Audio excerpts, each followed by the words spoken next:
Bueno, buenas tardes a todos. Bienvenidos los que estáis aquí, a los que nos seguís desde casa. Primero, disculpad por el retraso porque hemos tenido algún problema técnico. Y nada, yo soy Gemma Pérez, mi compañero es Carlos García y venimos del CiberSOC de Deloitte, de Alcobendas, que algunos lo conoceréis ya y es un centro de operaciones de ciberseguridad. Tenemos diferentes servicios, pues desde lo más técnico como un Threat Intelligence Analysis, y tenemos lo más básico que puede ser una monitorización continua de 24/7. Tenemos también formación especializada, social listening, muchísimos servicios. Ahora además somos el delivery center de toda la zona EMEA, por lo que somos un punto de referencia a nivel internacional.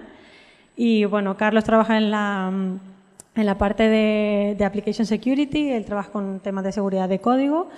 Y bueno, él ha participado en muchísimos congresos de ciberseguridad, tiene experiencia en Reino Unido, experiencia en España, y por internet podéis encontrarlo porque ha participado en muchísimas cosas, tiene blog, tiene de todo, pero bueno, ya os contará él. Así que espero que disfrutéis mucho de la charla y aquí os dejo con Carlos. Muchas gracias, Gemma.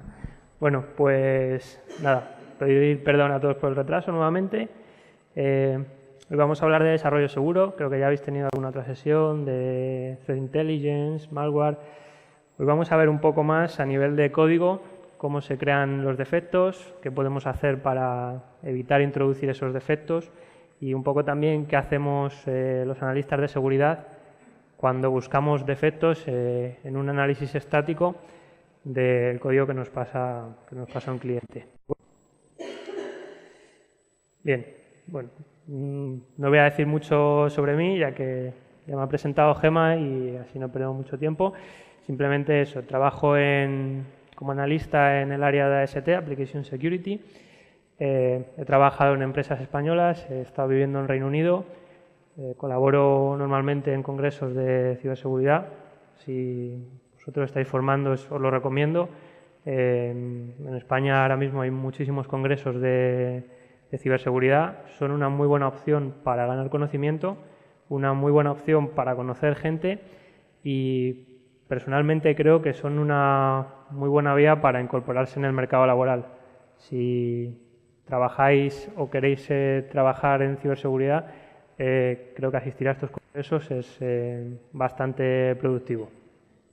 Podéis contactar conmigo en el email corporativo y también podéis seguirme en Twitter, que bueno, hablo con bastante gente a través de la red social. Los intereses que más me mueven, desarrollo seguro, la formación, seguridad en comunicaciones, investigación.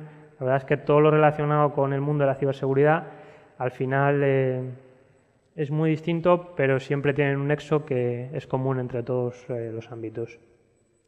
Entonces, vamos a hablar de qué es el desarrollo seguro y por qué es importante. Como definición, qué mejor que Wikipedia para buscar una definición.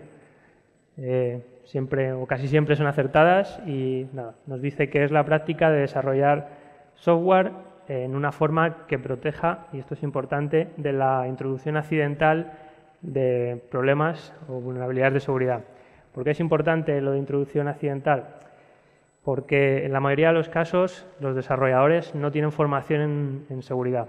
Son muy buenos desarrolladores, conocen muchas tecnologías y las aplican de una forma muy correcta en el ámbito de la usabilidad y de la funcionalidad. Pero en muchas ocasiones esta seguridad va reñida con la funcionalidad. Y es aquí donde se introducen los bugs o los problemas accidentales. Lo veremos un poco más adelante. El primer punto y lo más importante a la hora de crear un modelo de desarrollo seguro es la formación.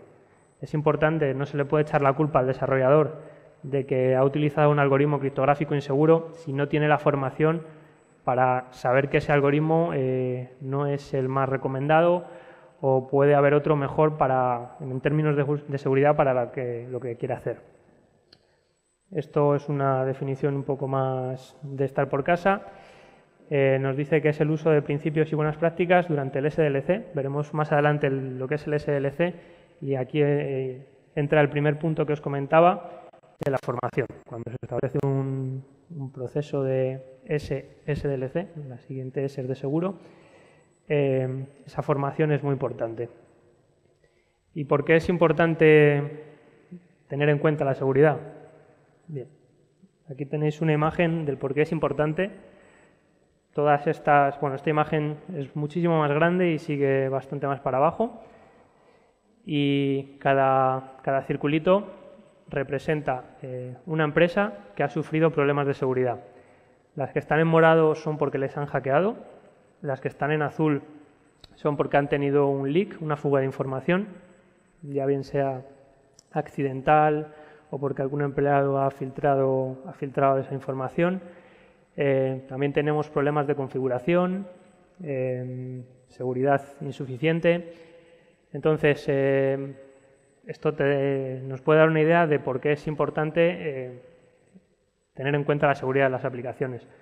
Supongo que todos los que estáis aquí o todos los que nos están viendo desde casa tienen en cuenta estas cosas, ya que estáis recibiendo esta formación, pero la verdad es que los números son bastante considerables. Se lo enseñaba un compañero antes de venir y me ha preguntado si aquí había un error, porque le parecían que había muchos números y realmente no lo hay. Porque si no tienes en cuenta la seguridad pasan cosas como estas. Estos son imágenes reales. Un cross-site scripting. Creo que no se libra a nadie. Esta web costó mucho dinero hacerla y me parece que el defacement lo hicieron en menos de 24 horas desde que la lanzaron. Sony, siempre sale Sony cuando hablamos de seguridad. Ashley Madison, también muy importante el leak, ya que son datos muy confidenciales y además hubo extorsión por detrás de esta filtración. Se intentó que el sitio dejara de funcionar como chantaje para no revelar la información. Yahoo también ha sufrido bastantes fugas. Voy a mover aquí, pues no se ve bien. Yahoo ha sufrido bastantes fugas de información también. Y bueno, noticias hay muchísimas en las televisiones. Es algo que además ha salido esta semana, información de esta noticia no, esta es del 2013, pero esta semana ha salido información de unas herramientas que tenía la NSA de cómo espiar las Smart TVs de Samsung. Todo el mundo tenemos una, tienen webcams y nadie se va a preocupar en eso. Hablaremos más adelante de los vectores de ataque, ya que nadie piensa que una televisión pueda ser un vector de ataque. Y realmente todo lo que está conectado lo es. Hackeos gubernamentales, más servicios online, hackeos en la bolsa, hackeo entre empresas. WordPress también sufre muchos ataques y si lo conocéis sabréis que es muy extendido, muy utilizado. Bueno, noticias hay muchas, estas de las finales, más recientes. Y bueno, ¿cómo afectan estos problemas, estas fugas de seguridad en términos de números? Aquí vamos a ver dos cifras. La primera es del 2012-2013 y vemos que bueno, está separado por países y las cantidades son muy importantes. Pero si seguimos avanzando y cogemos de este mismo reporte el más nuevo, que es el 2016, vemos que la cantidad de pérdidas económicas ha crecido respecto al último informe. Esto probablemente, cuando se haga el siguiente informe, haya crecido. Por lo tanto, estamos ante un mercado muy importante, en auge, tanto para la gente que está dedicada a proteger de estos ataques como para la gente que se dedica a efectuar estos ataques. Cada vez hay más dispositivos conectados, más tecnologías y esto hace que tengamos que preocuparnos por el desarrollo seguro. Aquí podemos ver qué industrias son las más comprometidas. Las primeras son el retail y el hospitality. Retail son tiendas, MediaMarkt, todo esto, y hospitality, servicios. Y aquí vemos cómo les comprometen. En el caso del retail es por el e-commerce, la parte más grande, es un 72%. Y bueno, esto es importante para así analizarlo, ya que si el 72% de tu negocio está siendo comprometido vía e-commerce, es que hay algo en tu sitio web o en tu plataforma online que no está gestionado de la forma correcta. Ya bien sea tu pasarela de pago o algún punto en tu sitio que está haciendo que alguien pueda comprar o pueda cambiar precios, etcétera. Por lo tanto, es muy importante el tener en cuenta. En el caso del hospitality no tenemos e-commerce, porque bueno, el tipo de sector hace que no se dé ese tipo de ataques, pero sí que vemos que a través de la red interna hay un 55%. Las aplicaciones para uso interno también hay que protegerlas. Obviamente siempre tendemos a preocuparnos en primer lugar por las aplicaciones que van a estar de cara al público. Cuando se hace un cuestionario inicial preguntamos quiénes van a ser los usuarios y en muchos casos se baja la importancia o se tiende a dar menos importancia a aquellas aplicaciones que van a estar utilizadas en la red interna, intranets, sistemas de gestión de archivos, ya que se piensa, y en muchos casos es cierto, que los empleados o los usuarios de esas redes son confiables, pero hay que tener en cuenta que hay empleados descontentos, hay robos de información entre empresas. Por lo tanto, si alguien que tiene acceso a esas redes internas puede ver toda la información y tú no la has protegido debidamente, estás teniendo lo que aquí se traduce en ese 55% de pérdidas. Vamos a ver algunos conceptos, que es la parte un poco más teórica. Y bueno, en la seguridad de la información tenemos que preocuparnos de tres vectores principales. Como regla mnemotécnica, estos vectores son la CIA, la C es la confidencialidad, la I la integridad y la A la disponibilidad. Esto quiere decir que nuestra aplicación, nuestro aplicativo puede verse afectado de diversas maneras.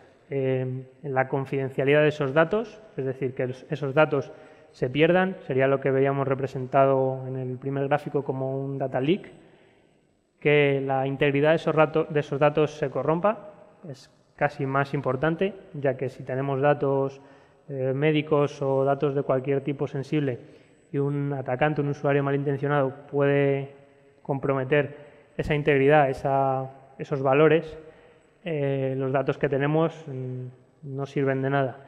Y por último, la disponibilidad. La disponibilidad del sistema es algo que vemos muy a menudo con ataques de denegación de servicio. Cada vez es más fácil realizar estos ataques, ya que la capacidad de cómputo cada vez es mayor y a un precio más asequible. Por lo tanto, estos son los tres vectores que necesitaríamos controlar para proteger la seguridad de información. Aquí se explican, que es un poco lo que ya he contado. Esto viene definido todo en el Esquema Nacional de Seguridad. Es un esquema creado por el Gobierno, es un documento bastante extenso y explica todos estos conceptos con bastante detalle. El siguiente término o definición que sería importante ver es qué es un activo. Tenemos que saber qué es un activo para nuestra empresa, para nosotros y cómo los protegemos.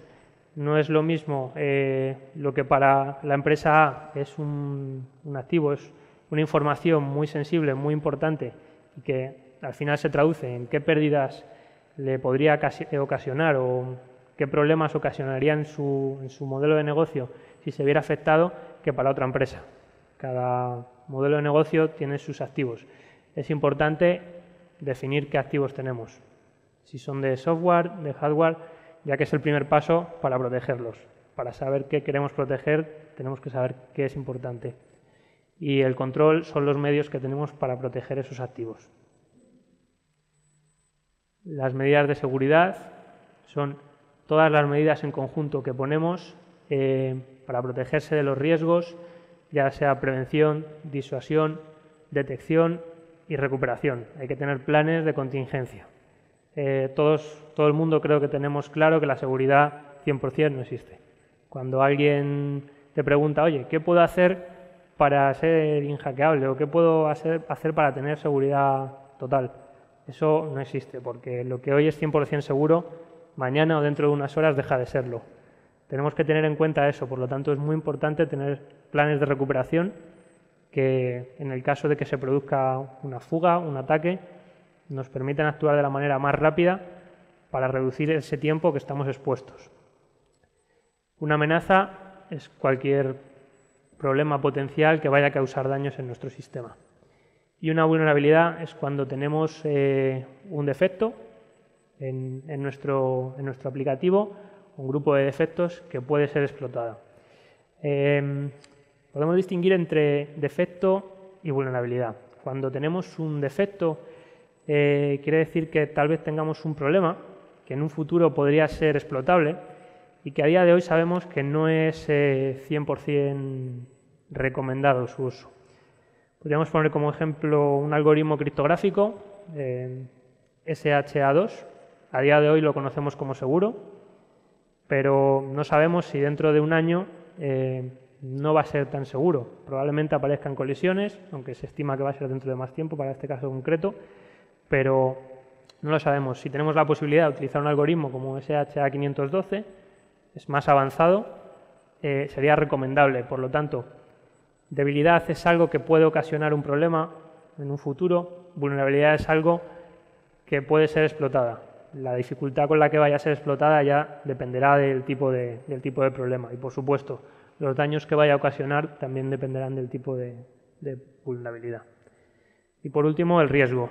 Las formas en las que cada empresa mide el riesgo son muy distintas, pero bueno, al final, en este cuadro podemos hacer una relación entre consecuencias y probabilidad y al final pues tenemos que fijarnos en que si la probabilidad de que nos exploten es casi seguro y el riesgo va a ser catastrófico, es obviamente muy alto. Es una relación que con cada caso concreto puede cambiar, pero bueno, al final hay que tener en cuenta ese riesgo. Bien, ¿qué metodologías se utilizan? ¿Qué cosas podemos utilizar para tener un código más seguro, para revisar nosotros como auditores esos códigos y, bueno, en general, para hacer que todo el proceso sea más seguro? Como ya os hablaba al principio, una de las metodologías que se siguen durante las fases de desarrollo es el SDLC, al que se le ha incorporado esta nueva S de seguro. Es el ciclo de vida de desarrollo de software seguro y también lo podemos ver como SDL. SDL es una notación de Microsoft y bueno, hay muchas formas de implementar estos ciclos de vida, pero básicamente los vemos representados o como un círculo o como una línea durante un proceso.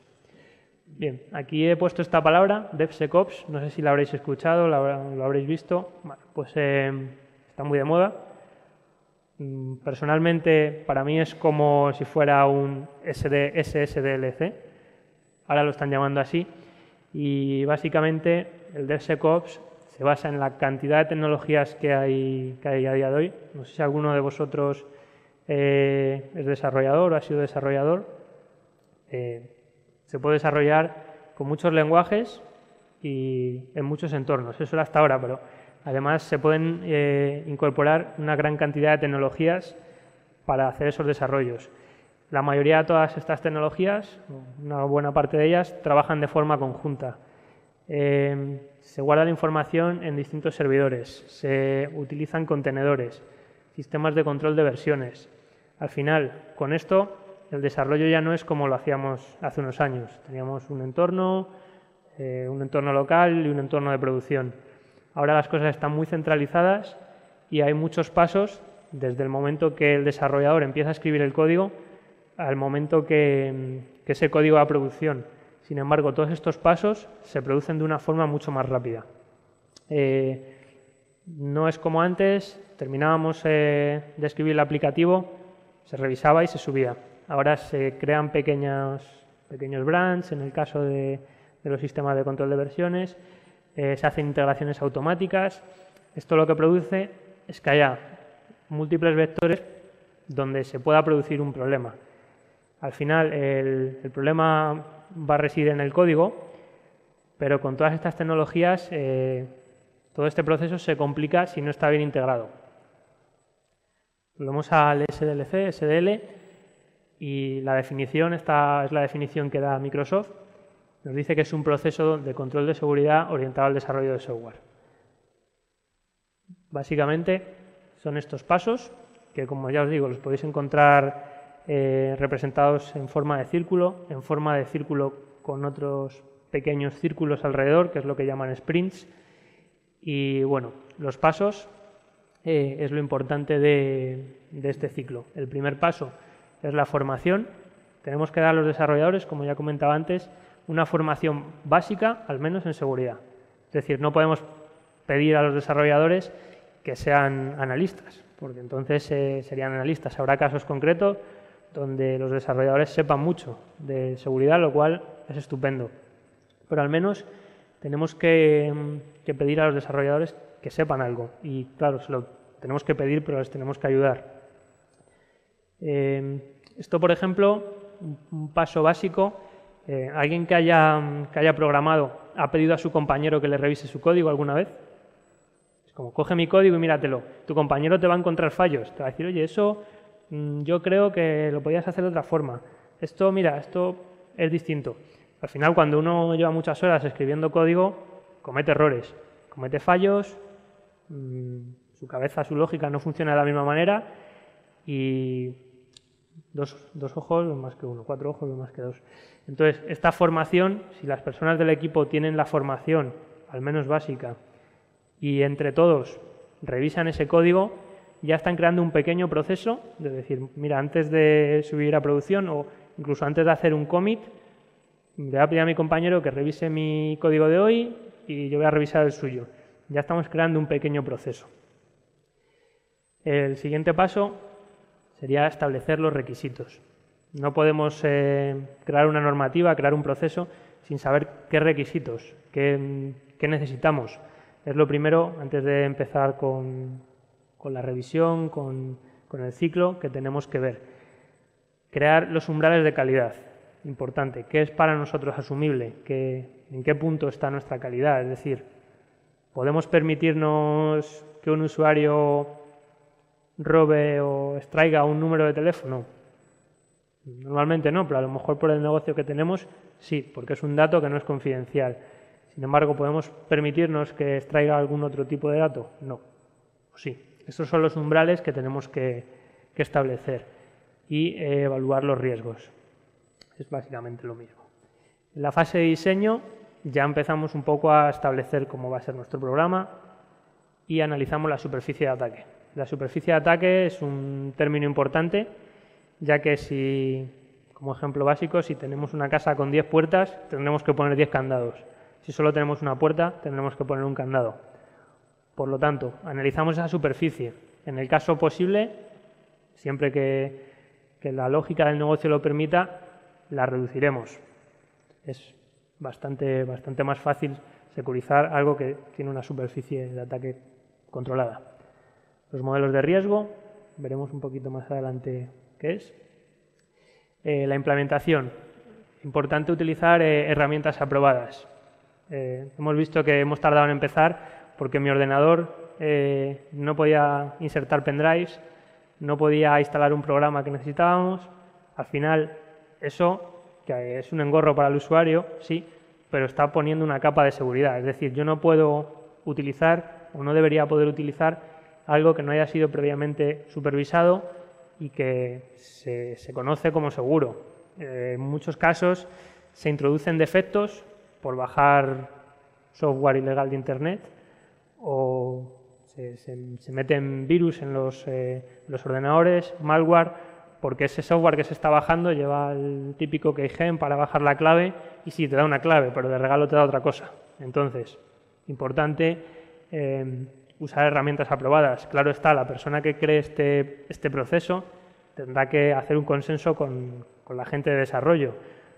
No vale, no tiene una utilidad el ciclo si la persona, que podéis ser vosotros, encargada de la seguridad, dice, bueno, el Notepad es seguro, programar con ello, y no les dais nada más. Al final, si la persona que se encarga del desarrollo necesita unas herramientas, habrá que proveerlas, pero habrá que hacer una relación de cuáles son seguras y cuál es el método para obtenerlas. No valen otros métodos.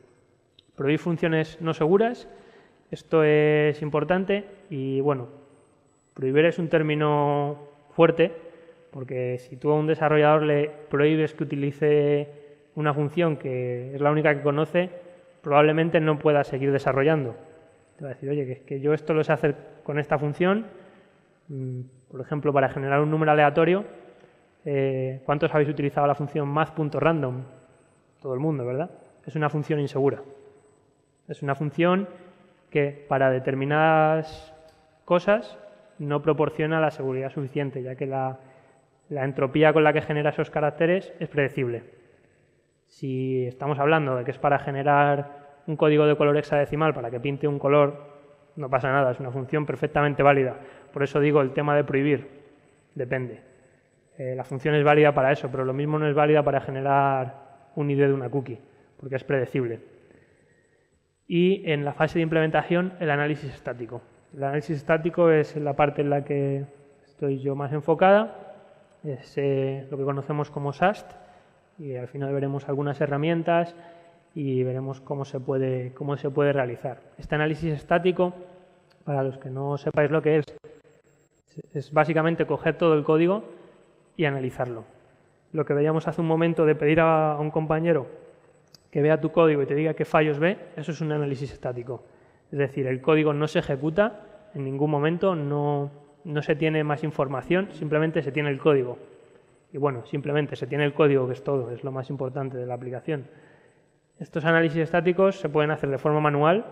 Nosotros, por ejemplo, hacemos análisis manuales, que a veces es un proceso complicado porque te dan 7 millones de líneas de código y te las tienes que leer. Obviamente no lees las 7 millones de líneas, pero buscas este tipo de funciones no seguras, buscas llamadas, consultas a bases de datos y es un poco lo que vosotros, si os enfocáis en este análisis, tendréis que buscar. Hay unas guías, veremos más adelante, de OWASP y, por ejemplo, llamadas a bases de datos, entradas del usuario.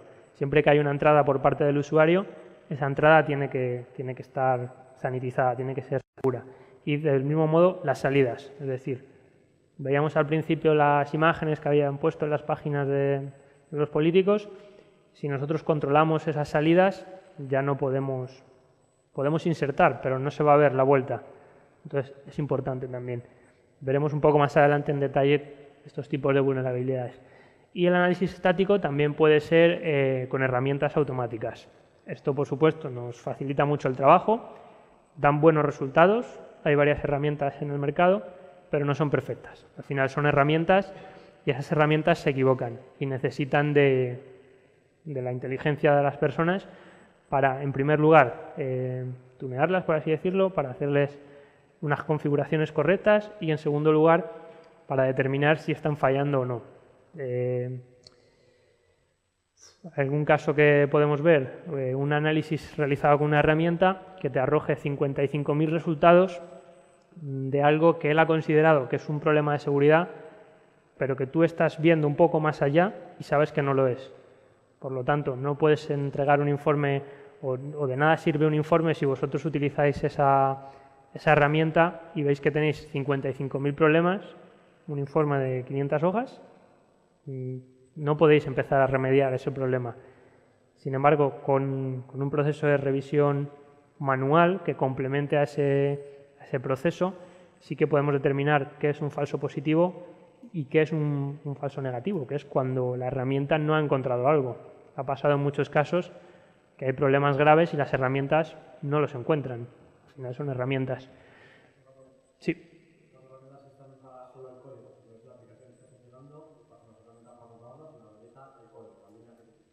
Eso es. Bueno, repito la pregunta para la gente que nos está viendo en casa.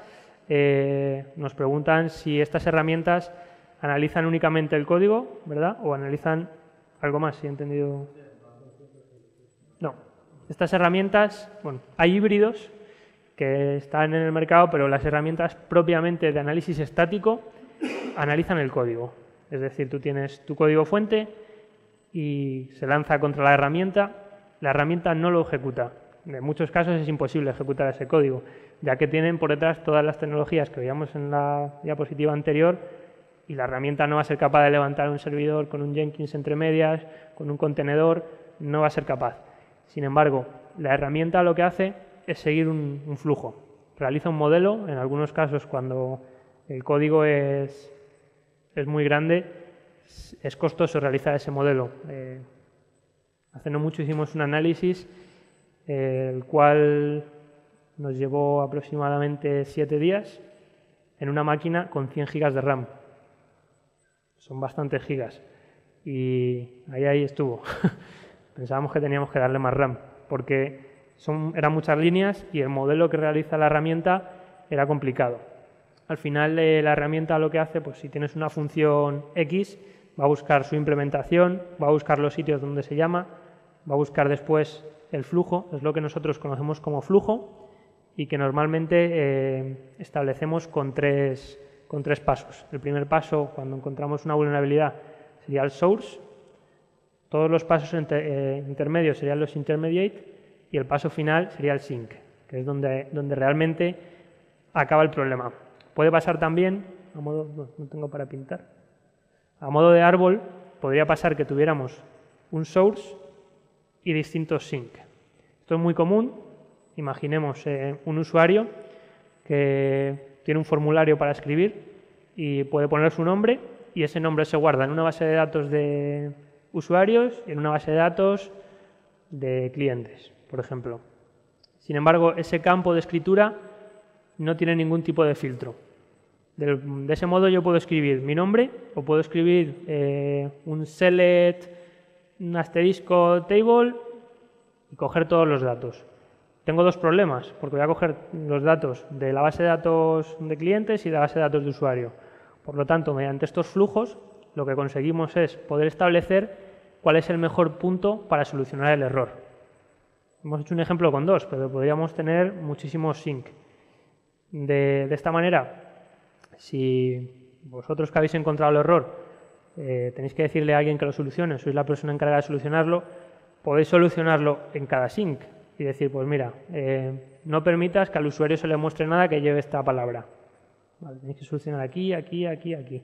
Sin embargo, mediante el flujo podéis decir, si lo solucionas aquí, se va a solucionar en todos los demás sitios, lo que se conoce como el best place to fix. Eso es importante y para eso se utilizan los flujos y es lo que la herramienta hace. Cuando lo hace la herramienta, cuando no, te toca hacerlo manualmente. En la fase de comprobación tenemos el análisis dinámico, que es lo que conocemos como pentest. Aquí sí se utiliza el entorno de ejecución, aquí te tienen que dar una aplicación compilada y aquí normalmente no se conoce el código. Es caja negra, caja blanca. Ventajas y desventajas, lo que encuentres en un análisis dinámico probablemente va a ser de verdad, no va a ser un falso positivo. Es decir, si tú tienes una aplicación en tiempo de ejecución y consigues explotar una inyección SQL, es muy raro que luego te venga alguien y te diga, no, es que yo tenía un WAF que me protegía de esto, no porque estaba en tiempo de ejecución y la exploté. Sin embargo, es más difícil encontrar cosas aquí. Puede ser que aquí haya muchas cosas que nunca se encuentren. En el análisis estático es lo contrario. Vas a encontrar muchas cosas, vas a encontrar defectos graves, defectos muy simples, que como veis digo defecto porque a día de hoy puede que no sea un defecto, pero sería muy recomendable solucionar para que no se convierta en una vulnerabilidad. Y la diferencia con el dinámico es que en muchos casos estos defectos no son explotables a día de hoy. Por supuesto, una combinación de los dos es una muy buena aproximación. Los fuzzing test, que es básicamente mandar datos a la aplicación a ver cómo responde. No es lo mismo que una denegación de servicio. Aquí se mandan los datos con el propósito de ver las respuestas de la aplicación, de ver con qué parámetros es vulnerable, con cuáles no. No se pretende denegar el servicio. Y la revisión de la superficie de ataques que veíamos anteriormente. Por último, en la fase de lanzamiento, plan de respuesta a incidentes. Como hemos visto, es muy importante tener ese plan. Nadie está exento, por muchos análisis dinámicos, análisis estáticos o análisis del tipo que quieran, nadie está exento de un problema de seguridad y es importante tener el plan de respuesta. Una última revisión de seguridad y lanzamiento o archivado. No suele pasar, pero si en el momento de esa última revisión alguien se da cuenta de que hay un problema muy grande, esa versión tendría que archivarse. No quiere decir que se vaya a tirar por tierra todo el aplicativo, quiere decir que durante esta iteración del ciclo, esta versión, la versión 0.1, se dejaría, se iniciaría con la versión 0.2 y probablemente todo esto sería muy rápido. Al final depende ya de cada ciclo. Y la respuesta, en el caso de que sea necesario, es ejecutar el plan que previamente habíamos definido. Son muchos pasos, en muchos casos no será posible hacerlos todos, en otros sí, dependerá del desarrollo, pero bueno, es importante que cada persona encargada de la seguridad establezca qué pasos son importantes para sus activos y establezca un plan. Aquí vemos, bueno, son las mismas fases que ya hemos visto, así que las voy a pasar rápido. Lo único, en el modelo de amenazas no hemos visto. El modelo de amenazas lo podemos recordar con esta palabra, que es STRIDE, que significa spoofing, tampering, repudiation, information disclosure, denial of service y elevation of privilege. Esto básicamente son los modelos que recoge Microsoft. Este es un modelo creado por Microsoft y que, bueno, es una buena forma de acordarse. No quiere decir que esto sea todo lo que te pueden hacer en la aplicación. Por supuesto, hay muchos tipos de ataques que serán más perjudiciales, menos, pero es una buena forma de recordar con una palabra qué modelos de amenaza hay. La fase de implementación, como ya veíamos, es aquí donde entraría el análisis estático. La fase de comprobación, donde entraría el análisis dinámico. El lanzamiento, donde o lanzamos o descontinuamos y creamos el plan de respuesta. Y la fase de aplicar el plan en el caso de que sea necesario. En el SDLC es importante una cosa, y esto es muy importante tenerlo en cuenta y sobre todo explicárselo a la gente que quiere implementar o que está sobre todo dudosa de si implementar un plan o simplemente esperar, oye, tengo mucho dinero y si me atacan no pasa nada. Cuando me ataquen ya contrato a los mejores consultores y lo arreglo. Está muy bien. Pero ¿qué pasa? Que cuando se produce un incidente, el riesgo va aumentando en función del tiempo y con el riesgo va aumentando las pérdidas económicas y la posibilidad de que se produzcan daños de muchos tipos.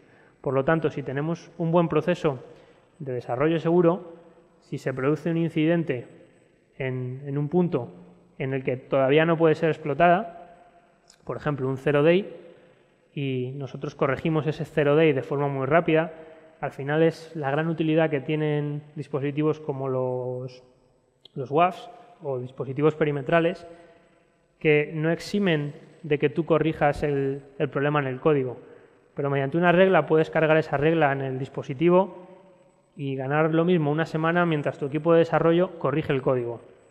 Pero es importante corregir el problema en el código, porque es donde el problema está. Si tú tienes un código con debilidades, con defectos, protegido muy bien por un WAF, un IDS, un IPS, lo que quieras. Es verdad, es posible que no te lo puedan explotar nunca. Pero ¿qué pasa si un día tus dispositivos se caen? Tu aplicación es vulnerable. ¿Qué pasa si un día coges ese código y por lo que sea lo llevas a otra infraestructura distinta, donde no tienes esos aplicativos? Tu aplicación es vulnerable.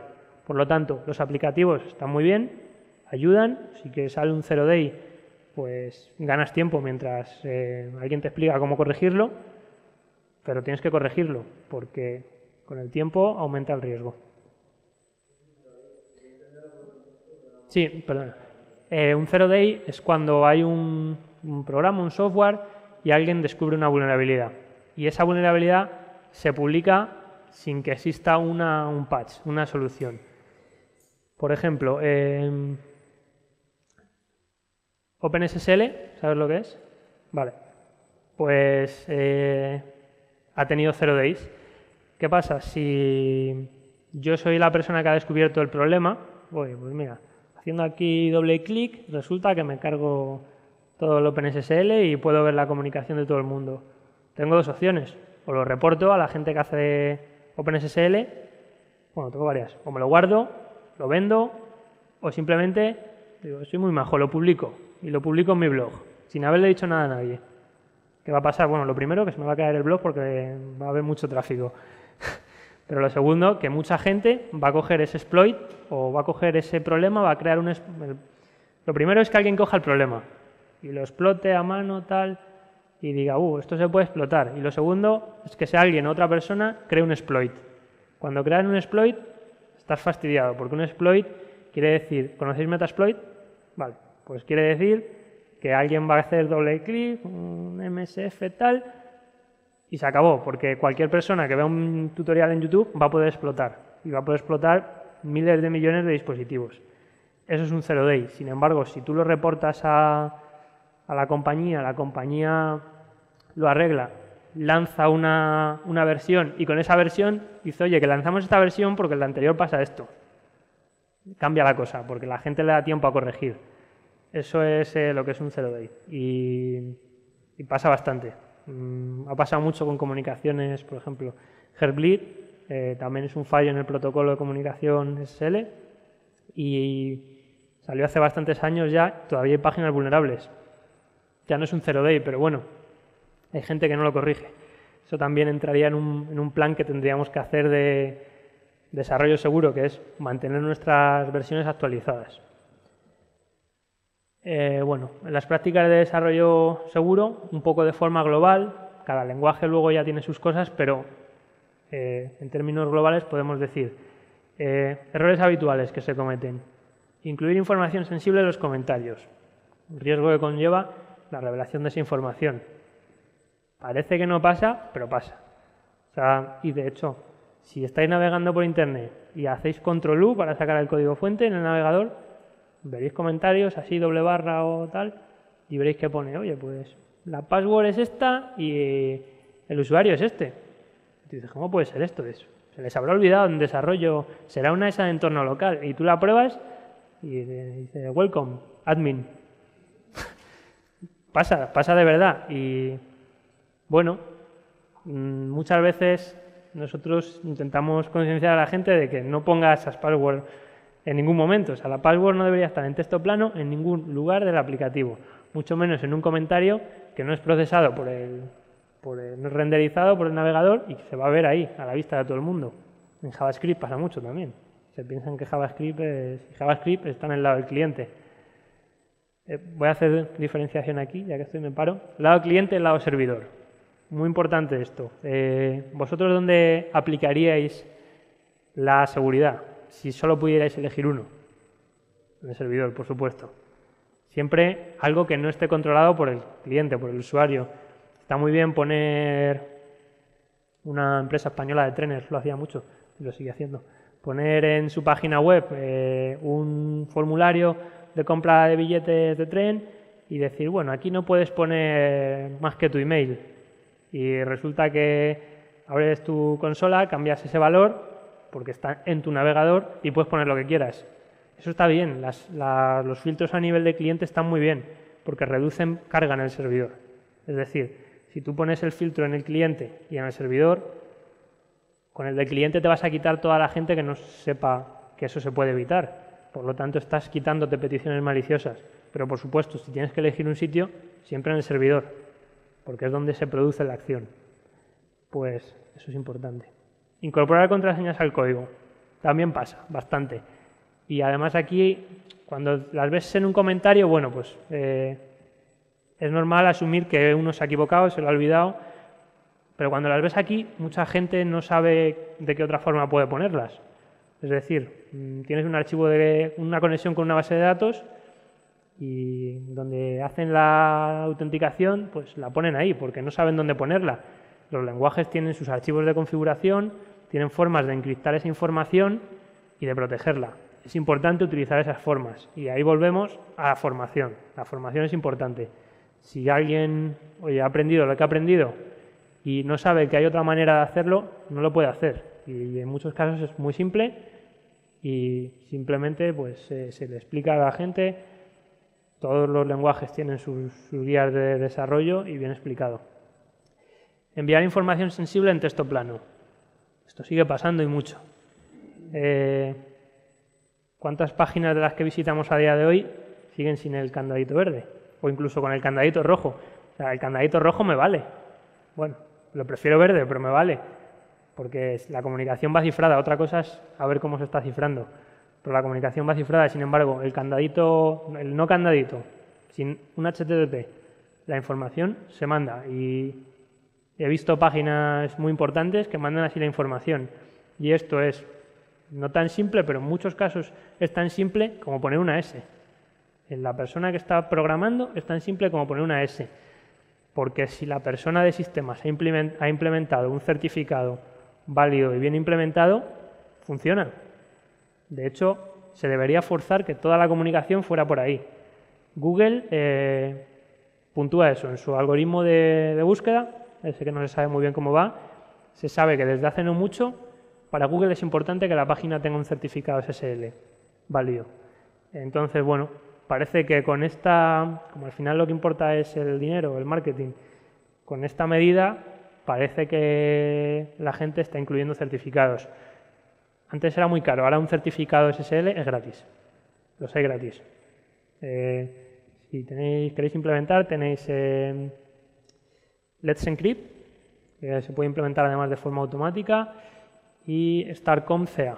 Esas dos, no sé si habrá más, son las dos más reconocidas, emiten certificados de forma gratuita. Sí, Let's Encrypt, vamos a encriptar en inglés, y Starcom CA, me parece que se llama. Y esos emiten certificados gratuitos.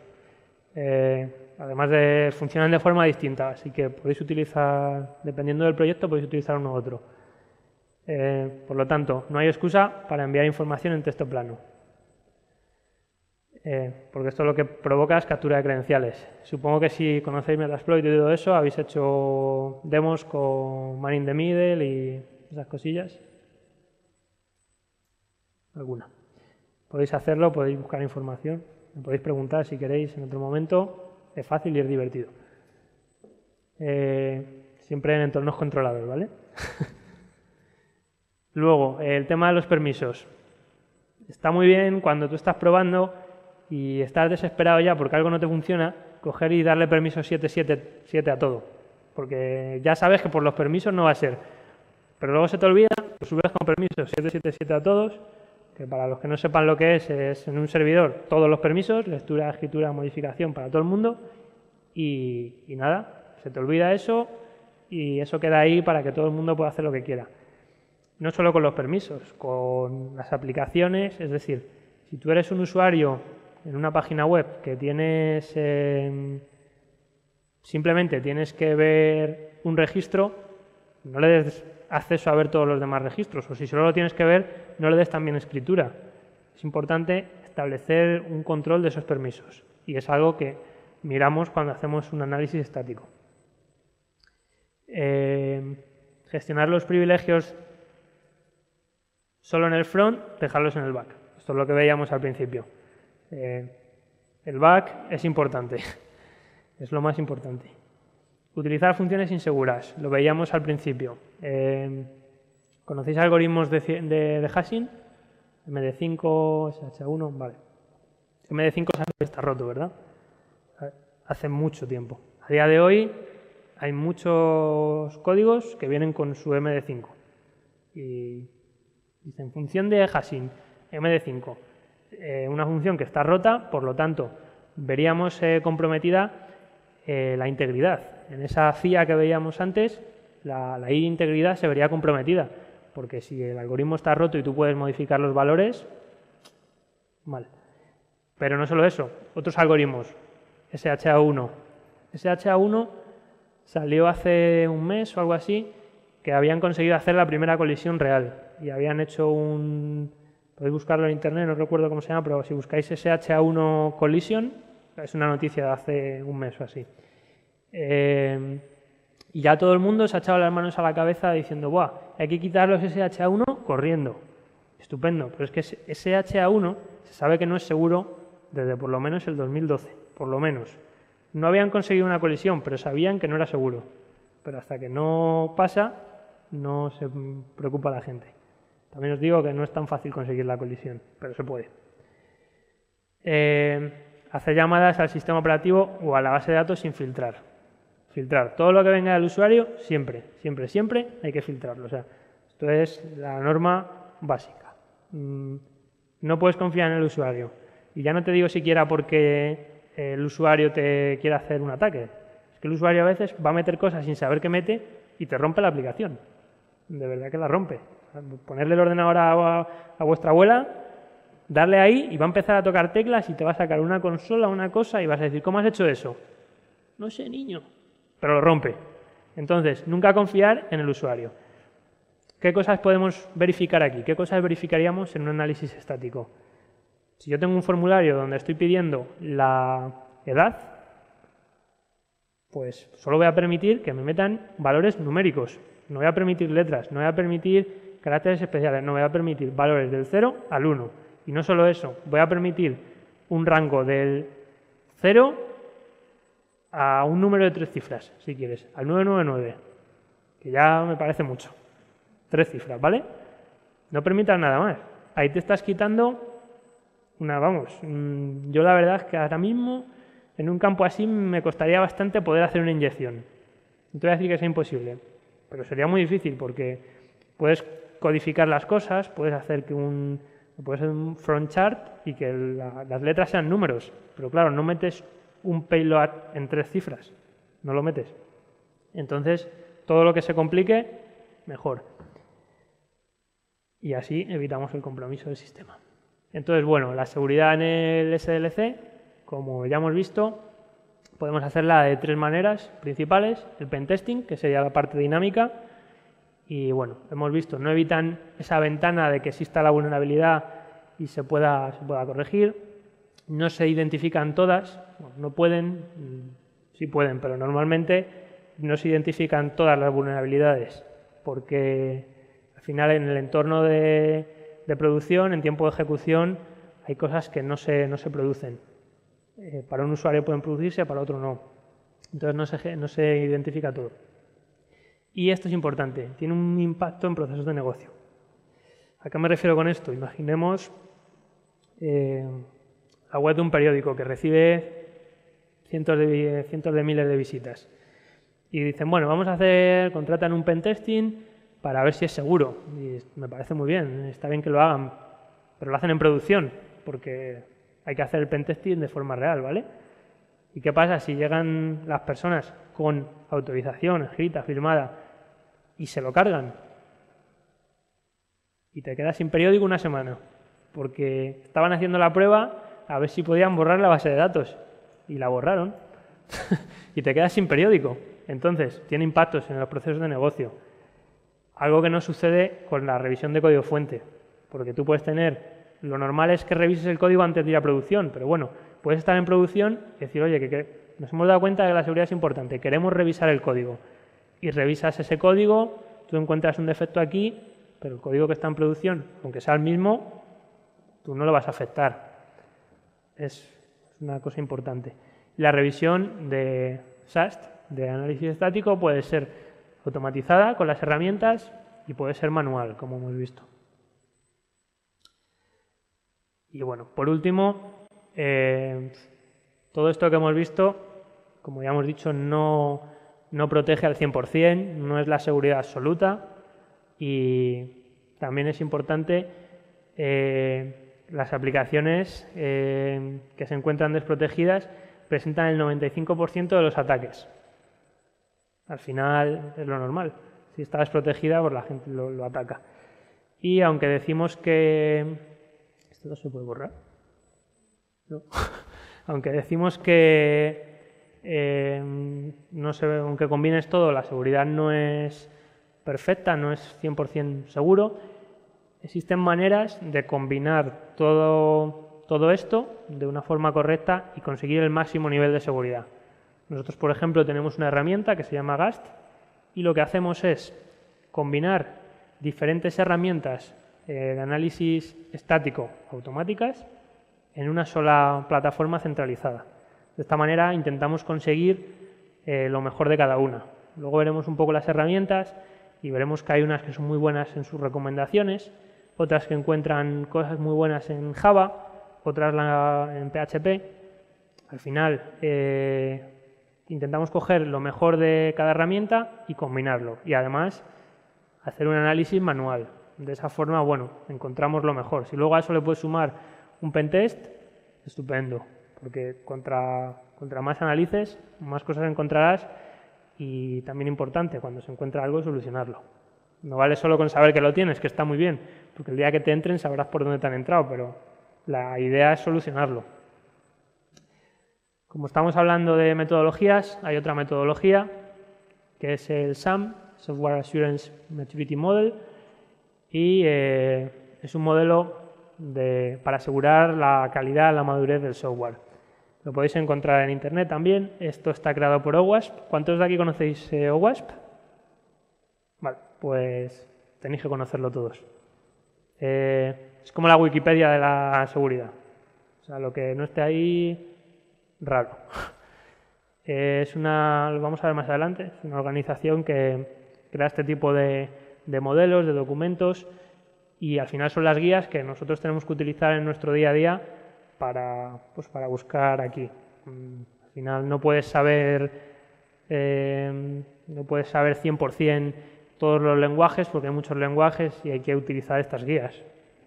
Y bueno, el modelo SAM es un modelo creado para ver la calidad del software. Se divide en varios, está organizado por funciones de negocio y se divide en varias prácticas. Dentro de estas prácticas hay 3 niveles.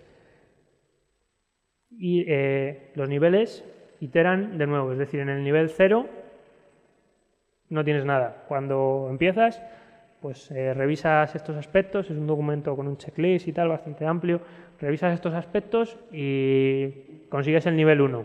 No es que nadie te vaya a dar una certificación ni nada, tú simplemente haces el checklist en tu empresa y ves que has marcado todos los tics y que tienes el nivel 1.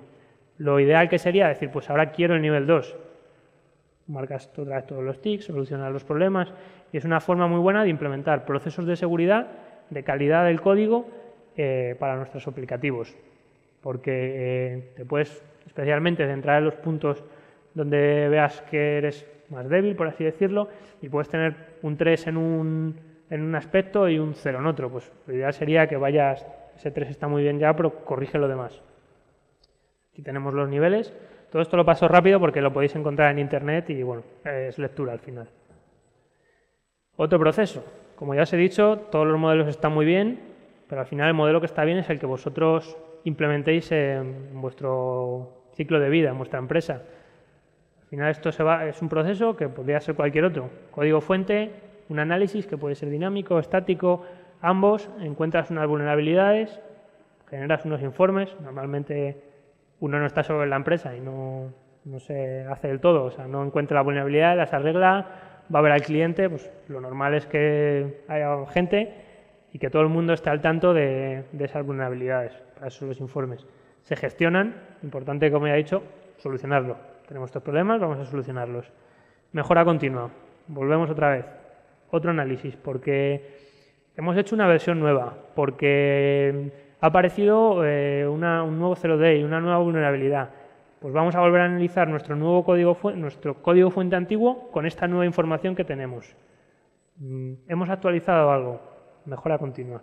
Y entre medias de esto puede haber lo que vosotros queráis. Podéis añadir todo lo que sea de utilidad real para vuestro proceso de seguridad. Hay normativas, esto ya es un poco, si trabajas según qué tipo de información, tienes que cumplir normativas. Si trabajas con información de pacientes, datos médicos, tienes que cumplir una normativa. Si trabajas con información, tarjetas de crédito, tienes que cumplir otra normativa. Hay normativas, muchas, normalmente muy aburridas de leer. Si alguna vez os tocará seguramente en algún momento leer la ISO 27001, que es la normativa más extendida. Y bueno, perfil de un atacante. Voy a ver qué hora es. ¿Qué hora es? ¿Y 25? Vale. El perfil de un atacante. Tenemos que pensar en quién nos puede atacar. Es importante conocer lo que tenemos, conocer lo que es importante para nosotros, pero es importante conocer a nuestro enemigo.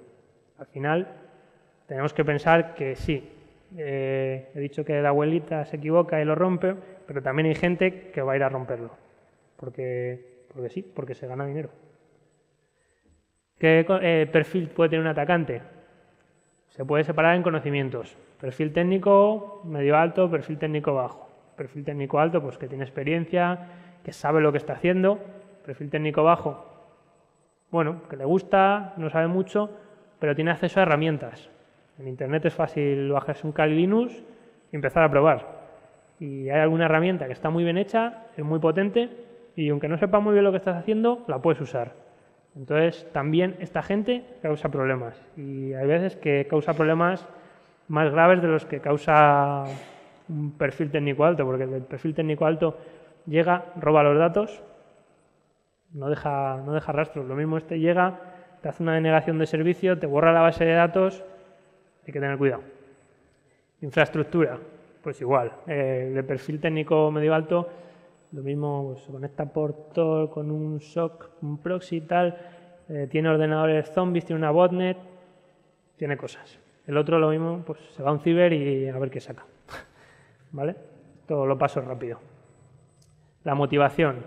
Normalmente el de perfil técnico bajo es diversión, aprendizaje también, ¿vale? No vamos a tratar a todo el mundo de cibercriminal, pero bueno, también obtener reconocimiento. Afortunadamente a día de hoy hay muchas páginas que tienen bug bounty. Un bug bounty es una página para que tú rompas entre comillas, para que encuentres vulnerabilidades y la empresa te pague por ello. Twitter tiene uno, Google tiene otro, Facebook paga cantidades importantes. Si tú encuentras un XSS en Facebook bueno, explotable, te pueden pagar $20.000 fácilmente, y se han pagado, y más dinero. Pero claro, no es lo mismo encontrar XSS en Facebook que en otra página. Está controlado. Y el de perfil técnico medio alto también puede ser por estos bug bounties. Conozco gente que vive de eso. Tienen años mejores y peores, pero como ya hemos dicho, si Facebook te paga 20.000 euros en un año, si encuentras una o dos, una en Facebook y otra en Uber, pues ya está, te da para vivir. No es tan fácil, ¿vale? Lo normal además es que paguen poco y cuando pagan. Pero bueno, si queréis practicar, es una buena forma de practicar y hacerlo de forma legal, ¿vale? No podéis hacer análisis estático porque nos van a dar el código. Y nada, ¿cómo ve un atacante en nuestra aplicación? ¿Así? No, así no. La ve así. Buscando por internet, aplicaciones, Pokémon GO. Fue la locura del verano pasado. El primer día, primera semana que salió, conozco gente que ya tenía el nivel máximo, todas las cosas esas, y, o sea, a tope. Se creaban las paradas en la puerta de su casa, porque la aplicación no estaba muy bien hecha. Siguiente versión que salió estaba muy bien hecha. Ya no era tan fácil. Era la aplicación Android, por ejemplo. Sabéis que Android es Java. Estaba escrita en C. Habían escrito el kernel en C, porque se puede. Y eso añadía una capa de ofuscación bastante grande. Como decíamos, un atacante ve dinero. Y si buscáis cosas, pues eso, encontráis las Pokémonedas, pero no porque las Pokémonedas valgan dinero, sino porque este tío tiene una página que te dice, pues mira, envíame un Bitcoin y te explico cómo hacerlo. Y la gente paga. Desde el lado del servidor, un atacante ve qué IDs hemos utilizado, depuradores, las APIs. Las APIs son importantes. ¿Sabéis lo que es una API? Sí, vale, pues es muy importante porque las APIs son el gran olvidado. Se crean aplicaciones muy seguras, protocolo HTTPS, HSTS, y luego la API va en texto plano. Y todas las peticiones que van por la API, texto plano. Esto es un ejemplo real de aplicación bancaria en España. ¿Vale? Y digo una, no voy a decir cuál es, pero digo una, podrían ser muchas. O sea, las APIs hay que protegerlas. Entonces un atacante mira las APIs, mira las llamadas. Las aplicaciones móviles tiran de estas APIs. Entonces parece que, bueno, ahora se ha incluido ya en la última versión de OWASP, parece que ya nos estamos preocupando por eso. Código reutilizado, muy común también. Stack Overflow, todos lo conocemos, ¿no? Stack Overflow está genial. Yo miro Stack Overflow, vosotros lo miráis seguro también. Está bien, pero hay que saber que estamos mirando en Stack Overflow. Tengo por ahí marca un favorito.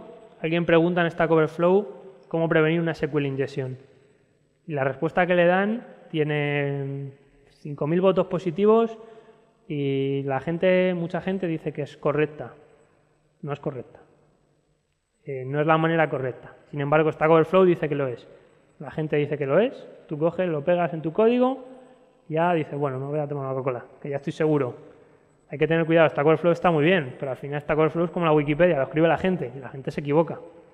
Por lo tanto, código reutilizado. Además de código reutilizado implica que si yo consigo detectar, veo el código fuente de tu página y consigo detectar una línea de código reutilizado, si busco esa línea y consigo todo el código, ya tengo el código de tu aplicación. Es importante. Todo lo que mira un atacante desde el lado del servidor. Desde el lado del cliente, los protocolos que se utilizan, las arquitecturas, diferentes navegadores, ingeniería social, etcétera. Me salto esto. ¿Cómo ve un atacante en nuestra aplicación? Este para mí es uno de los hackers así más clásicos que hubo y no utilizaba ordenadores. Este era un tío, Tony Glenn Carmichael, que está vivo, vive en Las Vegas y iba a los casinos y las máquinas tragaperras lo que hacía era observarlas tal, y desarrolló un dispositivo para conseguir que las máquinas tragaperras dieran dinero. Ese dispositivo que hay ahí, que esta es otra versión que hizo, creo. Entonces, bueno, pues en Las Vegas se dieron cuenta y cambiaron la máquina. Cambiaron todas las máquinas, el fabricante de las máquinas las actualizó, mecanismo de seguridad nuevo, estupendo. Y el tío este ya no podía usar su invento. ¿Qué hizo? Con el dinero que había ganado, se compró una máquina de las nuevas, las destripó y se dio cuenta de que su invento, que al principio era un palito donde tocaba una palanca o algo así, ya no podía hacerlo porque habían puesto un sensor láser que contaba las monedas, le puso una linterna en la punta. El mismo palito lo metía por el S, apretaba la linterna y la luz inhabilitaba el sensor láser. Otra vez, todas las monedas. Así estuvo años. Le volvieron a cambiar la máquina. Y el tío, bueno, le metieron en la cárcel varias veces. El palito este, por lo visto, lo empezó a comercializar y todo el mundo tenía un palito de esos. Entonces, ¿qué quiero decir con esto? Que siempre alguien va a buscar la manera de romper esa seguridad. Importante. Podéis, hay un documental de este señor por algún lado. Vale, protocolo HTTP. Todos lo conocemos. Voy a hablar un poco de él porque al final, como hemos dicho, uno de los puntos donde se producen los problemas es en la comunicación. La información se puede securizar muy bien. Tú puedes tener ese ordenador es muy seguro, habéis visto que no puedo pinchar pendrive ni nada, pero había un punto en el que yo he pasado la información a otro ordenador. En ese punto la información ha podido perderse. No es el caso porque la ha mandado por un protocolo seguro, pero podría haberlo no hecho y esa información se habría visto comprometida. Por lo tanto, el protocolo HTML, me voy a pasar la teoría, es un poco lentos, es un estándar de W3C y bueno, aquí os cuento la capa, la pila OSI, ¿la conocéis? ¿Escucha algún suspiro por ahí? Hay que conocerla, la pila OSI, y bueno, habría que sabérsela hasta de memoria y todo. Son 7 capas, está el modelo TCP/IP también, que son 4, como una combinación de esto. Y bueno, en este caso nos vamos a centrar mucho en el nivel de aplicación, que es donde están los protocolos, y también en el nivel de presentación. JSON, XML, ya que todas esas APIs de las que hablábamos envían la información de esa manera. Echadle un vistazo si no la conocéis. HTML. Todos conocemos HTML. Yo creo que todos los que hemos empezado a programar hemos empezado con HTML y bueno, es fácil, es un lenguaje sencillo de aprender, un lenguaje de marcas. A día de hoy tenemos HTML5.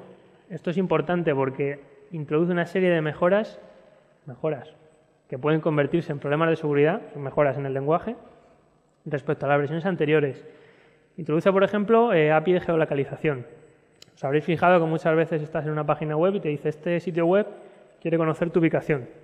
Esto es porque utiliza HTML5 y el propio navegador, aunque estés en tu casa, sin GPS ni nada en el ordenador físico, te puede hacer una geolocalización más o menos precisa. API Storage. Puedes guardar información en tu navegador. He visto credenciales sensibles almacenadas en el API Storage. ¿Qué quiere decir esto? que si eso no es seguro. Si yo accedo a otro ordenador porque no tiene ni contraseña, me voy a la consola de desarrollo, miro la API Storage y ahí está esa información. Cuidado, es importante el protocolo, el lenguaje tiene muchas mejoras, muchas cosas, pero nuevas funcionalidades pueden convertirse en nuevos vectores de ataque. Es un protocolo sin estado, esto es importante, ¿vale? Cuando utilizamos HTTP necesitamos las famosas cookies. Todos vemos el aviso de protección de cookies. ¿Por qué? Porque HTTP no guarda información. Se inventaron las cookies, las sesiones, para guardar esa información. No voy a entrar mucho en detalle, ¿vale? Una petición HTTP tiene un encabezado y opcionalmente los datos. Puede tener datos, no tener, depende. Los códigos de respuesta. Esto es importante porque cuando estáis analizando tráfico y todo eso, el código que te da la petición es importante. Estos códigos que sí, todos conocemos el 404, el 200, 301, pero se actualizan. Este código, por ejemplo, es el código para reportar un obstáculo legal. Este código se creó después de que el FBI cerrara Megaupload, porque pusieron este cartelito y no les parecía adecuado. Entonces el organismo que crea esta regulación creó el código 451 y así pues van saliendo nuevos códigos. Hay que estar actualizado. Esto es una petición y bueno, conocéis la herramienta curl, URL. Es una herramienta que simplemente vale para hacer peticiones como tú las harías con tu navegador. Aquí vemos que hemos hecho un curl a Google y nos dice que está conectando en esa IP, que es la que Google asignó en el puerto 80, y aquí nos dice la respuesta. Esta respuesta hay información que también desde el punto de vista de un análisis estático podríamos buscar que estuviera implementada. Por ejemplo, este XXSS Protection 1 mode block. Esto es una cabecera que se puede poner en un servidor para que todas las peticiones lleven eso en la respuesta. Esto no es infalible, ¿vale? O sea, esto no te va a proteger. Si tú pones esto y te piensas que por eso vas a estar protegido de todos los XSS, no. Pero es una capa extra que puedes aplicar. Xframe Options, Same Origin. ¿Qué quiere decir esto? ¿Sabes lo que es un iframe en HTML? No, vale. Pues tú tienes una página web y dentro de esa página web puedes poner frames, marcos. Entonces, dentro de esa página web incluyes otra página web.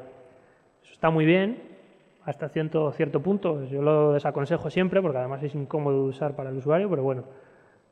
Puede ser que lo necesites porque, por ejemplo, la típica página normal que tiene en el lateral el widget este de Twitter y se ven los tweets. Eso es un iframe en muchos casos.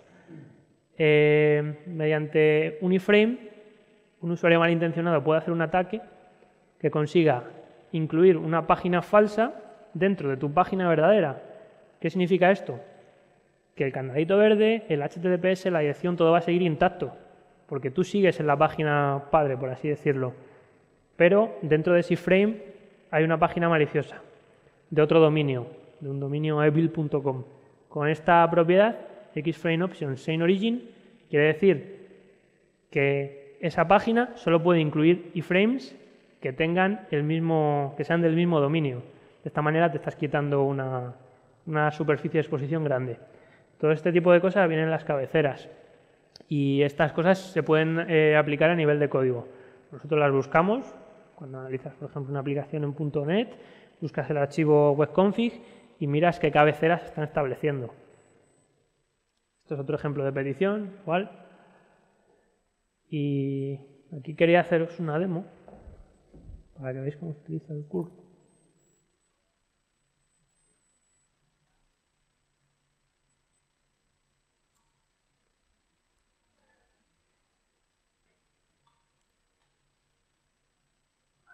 Mientras eso arranca, sigo con la presentación.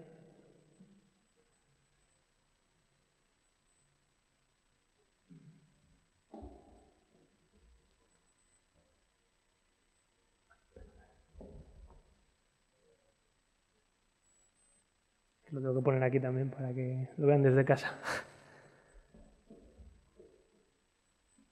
Vale. Bueno, protocolo HTTP, ya hemos hablado de él, no me paro mucho. Esto es cómo funciona el protocolo. Si a alguien le interesa un poco ya más el nivel de criptografía, hay muchos papers, muchos documentos en español, en inglés, que explican cómo funciona el protocolo. Es interesante entender cómo funcionan los protocolos para saber cómo podemos defendernos de ataques, para saber por dónde pueden venir los problemas y para saber cómo protegernos. Esto, por ejemplo, es una herramienta. Vosotros pensáis que con el candadito verde estamos todos seguros. Y es seguro, está bien, pero puede comprometerse. El protocolo SSL está parcialmente roto. Se rompió en 2009, o sea, estamos hablando de que en 2009 se rompió el protocolo y es ahora cuando la gente está empezando a usarlo. Hay un retraso importante en la seguridad respecto a la implementación de la seguridad. Se rompió por un investigador, Moxie Marlin Spike, y se creó un ataque que es el llamado SSL Strip, que realmente permite que tú puedas snifar comunicaciones no dentro de una comunicación SSL. Lo que hace es, cuando tú estás en una página, entras, es segura, HTTPS, y fuerza un downgrade del protocolo. Tú no te das cuenta porque tampoco estás mirando todo el rato la barrita y te ha quitado la capa de seguridad. Al haberte quitado esa capa, ya no, tus datos no viajan seguros. Hay muchas herramientas que implementan SSL Strip. Esta es una de ellas. Si queréis un día investigar, Bettercap es una herramienta interesante para hacer ataques de man in the middle. Para protegerse de este SSL Strip se creó el HSTS. Es una implementación de SSL que lo que hace es no permitir que se pueda hacer ese downgrade. Muy segura, es lo más seguro que hay a día de hoy. No es 100% segura tampoco, ¿vale? Como todo, no es 100% segura. Si queréis investigar acerca de eso, es un ataque basado en tiempo. Time Based Attack, SSL Strip, y vais a encontrar. Vale, voy a ver el demo.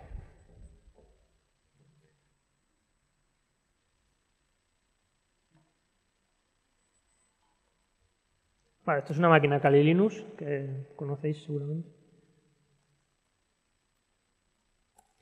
No tiene nada especial, más que la llevo configurada ya.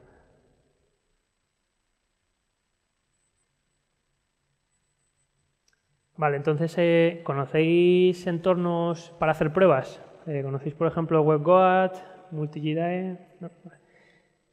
Son entornos que tienen fallos de seguridad, defectos en el código introducidos a propósito.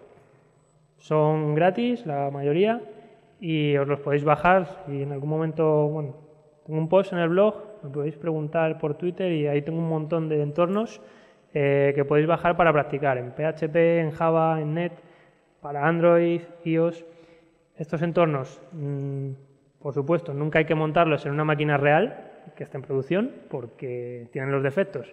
Y si el código tiene un problema de code injection, en el lado servidor, tú la subes a tu servidor de producción para probar y aunque esté en otra carpeta aislada y tal, si tiene un code injection, tiene un code injection. Te suben una shell y la has liado. Siempre es local y hay gente que dice que está desconectado a internet.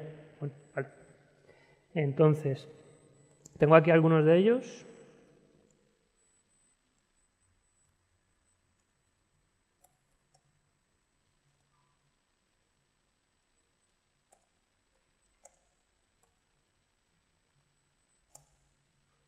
Esto lo que hace es un script que lo que hace es levantar un servidor, porque es un servidor, tienes que levantar un servidor web. Entonces, es un script de 5 líneas. No os penséis que, o sea, aunque lo bajéis, no vais a tener esto, pero es un script de verdad de menos de 5 líneas.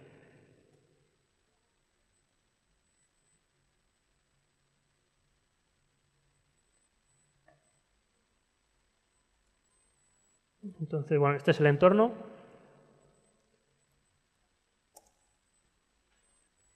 Y bueno, para terminar así con el protocolo HTTP, una práctica muy básica, tenemos un formulario, nos vamos a explotar un HTML injection reflejado.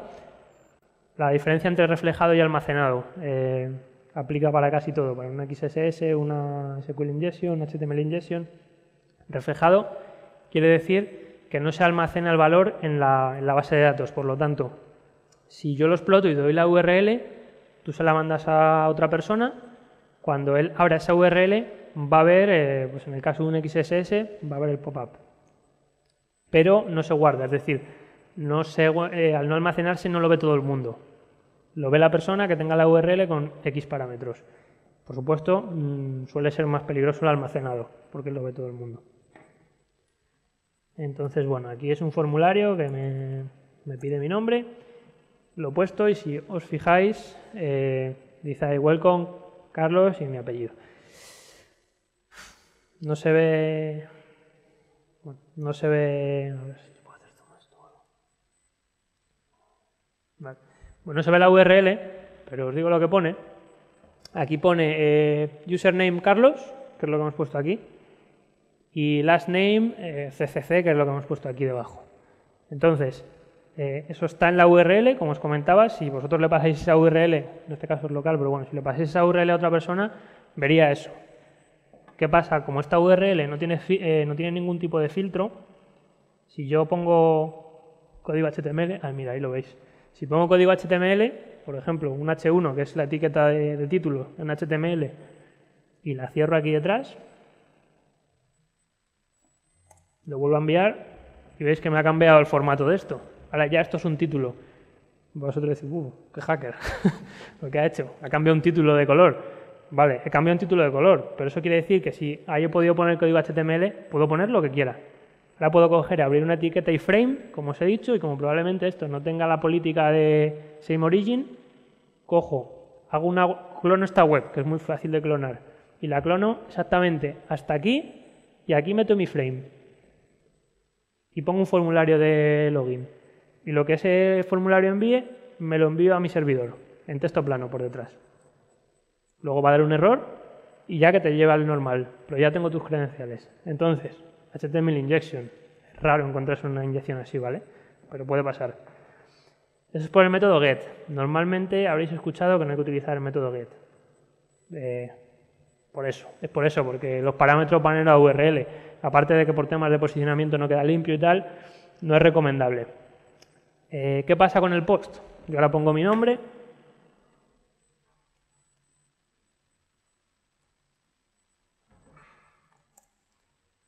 Y pongo Carlos Hacker y dice welcome.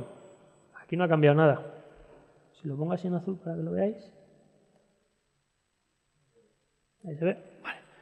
Pues no ha cambiado nada. ¿Cómo modifico los parámetros ahora? Hostia, la panacea es súper seguro ya.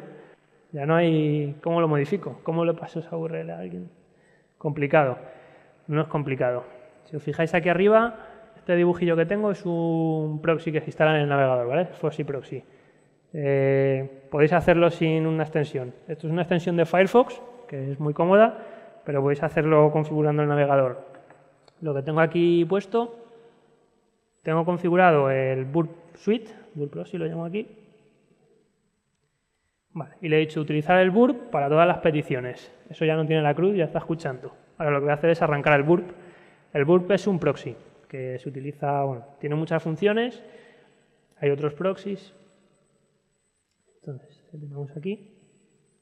Hay edición gratuita y edición de pago. Y lo que voy a hacer ahora es volver a enviar eso que he escrito, pero haciendo que la petición pase por aquí antes. De esta manera voy a poder modificar la petición.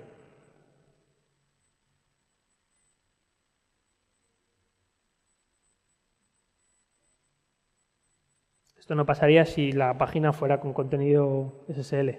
Si no pudiera ver la información, fuera cifrada, no podría modificar esos parámetros. Y por supuesto, si en el lado del servidor hubiera un control que dijera que no puedo meter nada más que mi nombre, sin etiquetas mayor que, menor que, ni código HTML ni otra cosa, daría igual lo que yo modifique aquí, porque esto es en el lado del cliente, que cuando fuera al lado del servidor, el servidor diría petición no válida, para atrás. Da igual lo que utilices. Entonces, aquí le digo proxy, y si os fijáis, la interceptación está en on. Si yo vuelvo a poner lo mismo que he puesto antes,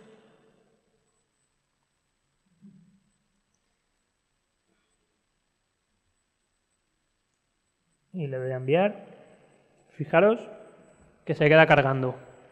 Se va a quedar cargando indefinidamente, porque la petición no está llegando al servidor. Está entre medias, tiene el proxy. Si consigo abrir la ventana. ¿Veis aquí? First name, last name. Lo mismo que venía en la URL, que está aquí. Además tengo más información. Tengo la cookie, la sesión. Si robamos una sesión PHP con un usuario logueado, es como tener la contraseña. Hace bastante tiempo ya, Facebook tuvo un problema de estos y era muy fácil robar sesiones que iban en texto plano. No hacía falta, la contraseña no se enviaba, pero tú robabas la sesión, la inyectabas en el navegador. Hay maneras como si fuera esto, por ejemplo, con un proxy. Cambias este ID por otro ID y al usuario no es Carlos, es el admin del sistema. Esto le pasó a Facebook y estuvo bastante tiempo hasta que lo arreglaron. Entonces, si yo ahora vuelvo a hacer lo mismo que he hecho antes, le pongo aquí un H1.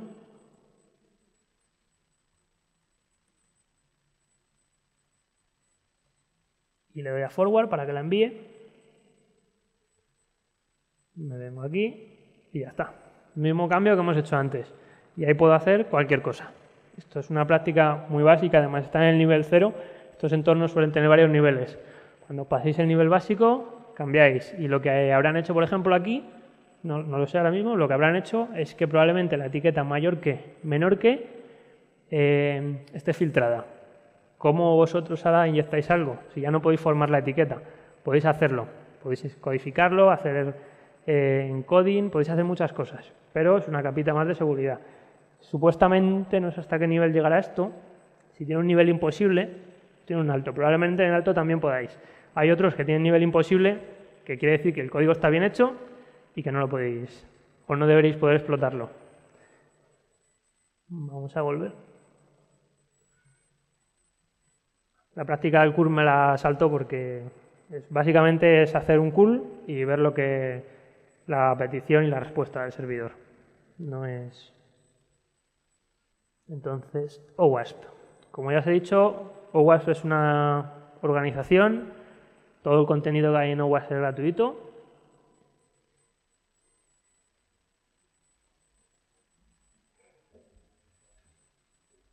Vale.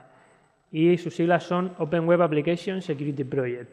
Esto es la guía para cualquier análisis estático, análisis dinámico. Tiene un top 10, lo que vamos a ver, tiene muchas guías, ¿vale? Lo que vamos a ver es el top 10. Tiene distintos valores. Tiene los agentes de amenaza, vectores de ataque, debilidades, controles, impactos técnicos, impactos al negocio. El impacto al negocio nunca viene definido. Esto es porque es muy difícil en una guía definir cuál es el impacto a tu negocio cuando cada negocio es distinto. Por lo tanto, el impacto al negocio depende de cada uno.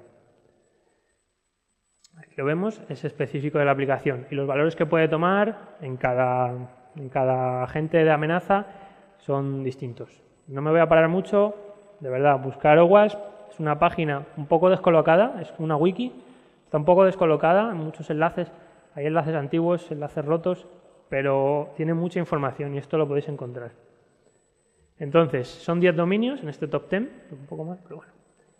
Lo primero, la inyección. Es el dominio, es lo que ocurre con más asiduidad. Inyección. Vectores de ataque, la explotabilidad es fácil. Es decir, si hay una inyección, puede ser SQL, inyección de código en el servidor, pueden ser de varios tipos. Si hay una inyección, normalmente el vector de ataque es fácil. La prevalencia es común. Hay muchas inyecciones. La detección es promedio. Hay muchas, pero más o menos esto es algo en lo que ya los desarrolladores saben, porque es que una inyección SQL causa mucho daño, ¿vale? El impacto técnico es severo. Si existe la inyección y la pueden explotar, normalmente pueden, si es una inyección SQL, filtrar toda la base de datos. El impacto es grande, ¿vale? Esto es una consulta de ejemplo.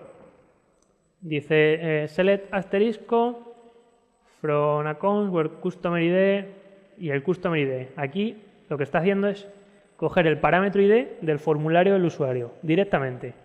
Es decir, el usuario tiene en el front un formulario y en el back esta consulta. El usuario pone su nombre o su ID y esto funciona correctamente y trae su ID. Pero ¿qué pasa si el usuario pone otra cosa? Si el usuario pone, aquí en vez de poner un 1, que es su ID, coge, cierra las comillas, pone una comilla, cierra la comilla y pone and, esto es una consulta SQL, and select todos los usuarios con sus contraseñas de la base de datos. Lo va a interpretar perfectamente, porque es una consulta. Entonces, esto gracias a Dios se encuentra cada vez menos, pero todavía se encuentra. Iba a hacer una demo, luego si no da tiempo, la vemos. Todas las demos estas las tenéis en los entornos vulnerables, ya os digo. Lo podéis escribir y os digo, paso una lista con todos los entornos. Inyección. Aquí hablamos un poco de la superficie de exposición. Vosotros pensáis, una página web, ¿puedo hacer una inyección SQL? Sí. ¿Puedes hacer inyección SQL en un móvil? Sí. ¿Puedes hacer inyección SQL en un parking? Sí. Este señor, que debe ser de Rusia por ahí, porque es típico, ha cogido su coche y ha pegado ahí drop database table. ¿Qué pasa cuando el señor vaya al parking y todos conocemos las cámaras estas de los parkings, que lo que hacen es, no sacan una foto de la matrícula, hacen un OCR, lo que llaman ALPR, bueno, es un OCR y simplemente convierte la foto en texto y la mete en una base de datos. Y en esa base de datos, pues tiene un registro de los coches que hay en el parking. ¿Qué pasa cuando vea ese drop table? Alguien, el que ha hecho esa base de datos, habrá pensado, si nadie puede escribir aquí, nadie puede enchufar aquí un pendrive y escribir nada, no hace falta protegerlo. Que la gente le da muchas vueltas, de verdad. Y te quedas sin base de datos. Hasta luego. Eso se ha hecho, ¿vale? O sea, es una broma, pero se ha hecho. O esto, aquí está, le llaman a la señora porque a su hijo lo ha llamado Drop Table Students. Y cuando le han metido en el sistema, ha borrado toda la base de datos. Porque nadie pensó que se iban a llamar así. Pues, cosas que pasan. O sea, tenemos que pensar siempre un pasito más. Pérdida de autenticación y gestión de sesiones. Lo veíamos hace un momento. Si pierdes la sesión, has perdido todo. Es la contraseña y según vas a tener los mismos privilegios que tenga el dueño de esa sesión. Pasa todavía bastante. Facebook ya solucionó eso. Vamos, no sé si habrá otra forma de explotarlo, pero en ese caso lo solucionó. Pero pasa bastante. El vector de ataque tiene una explotabilidad promedio. La prevalencia es muy difundida. Se encuentra bastante. La detección es promedia. El impacto es severo. De nuevo el impacto es severo. Pierdes la sesión, pierdes todo. Secuencia de comandos en sitios cruzados. Esto es un XSS, que tiene un nombre así un poco que no te queda claro lo que es. Es un XSS. ¿Sabéis lo que es un XSS todos? ¿No? Vale. Bueno, un XSS. Tenemos, un XSS es la capacidad de poder incluir scripts en una página web o en un aplicativo en general. Esto es bastante importante. Si tú puedes, hemos visto ejecutar... Tengo la máquina abierta, yo creo que puedo hacer algún... Hemos visto cómo ejecutar HTML en esa misma práctica. Probablemente, no lo sé, no lo he probado. Pero probablemente si en vez de poner HTML pongo un script, se ejecute y salga un...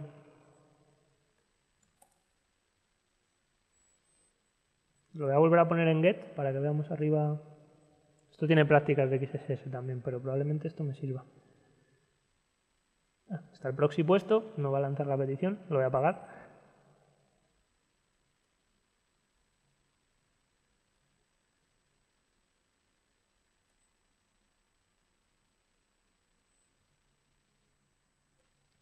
Vale, directamente aquí en nombre no lo voy a hacer arriba, lo voy a hacer ahí directo.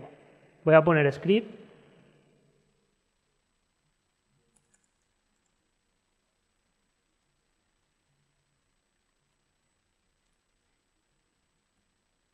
Y voy a poner XSS y voy a hacer el script. No sé si va a funcionar, ¿vale? Lo probamos así en directo. Vale, me pide que ponga los dos campos. Tiene un control ahí. Pues bueno, le pongo los dos campos.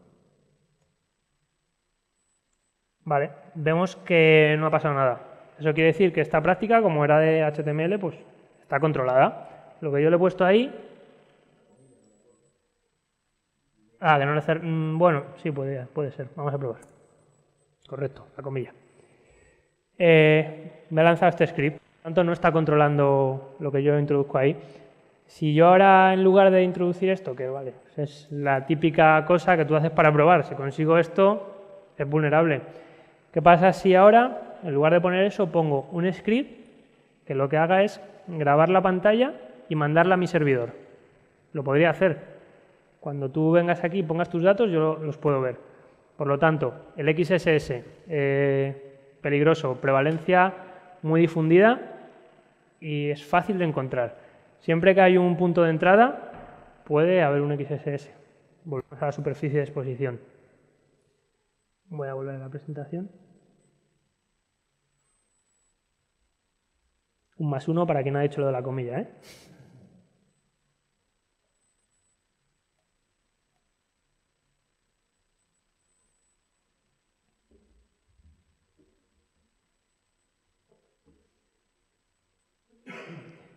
Vale, la prevalencia, como veis, muy difundida, en morado. Hay XSS, páginas de equipos, a día de hoy, páginas de equipos de fútbol, de esos que juegan en la liga y marcan goles y tal.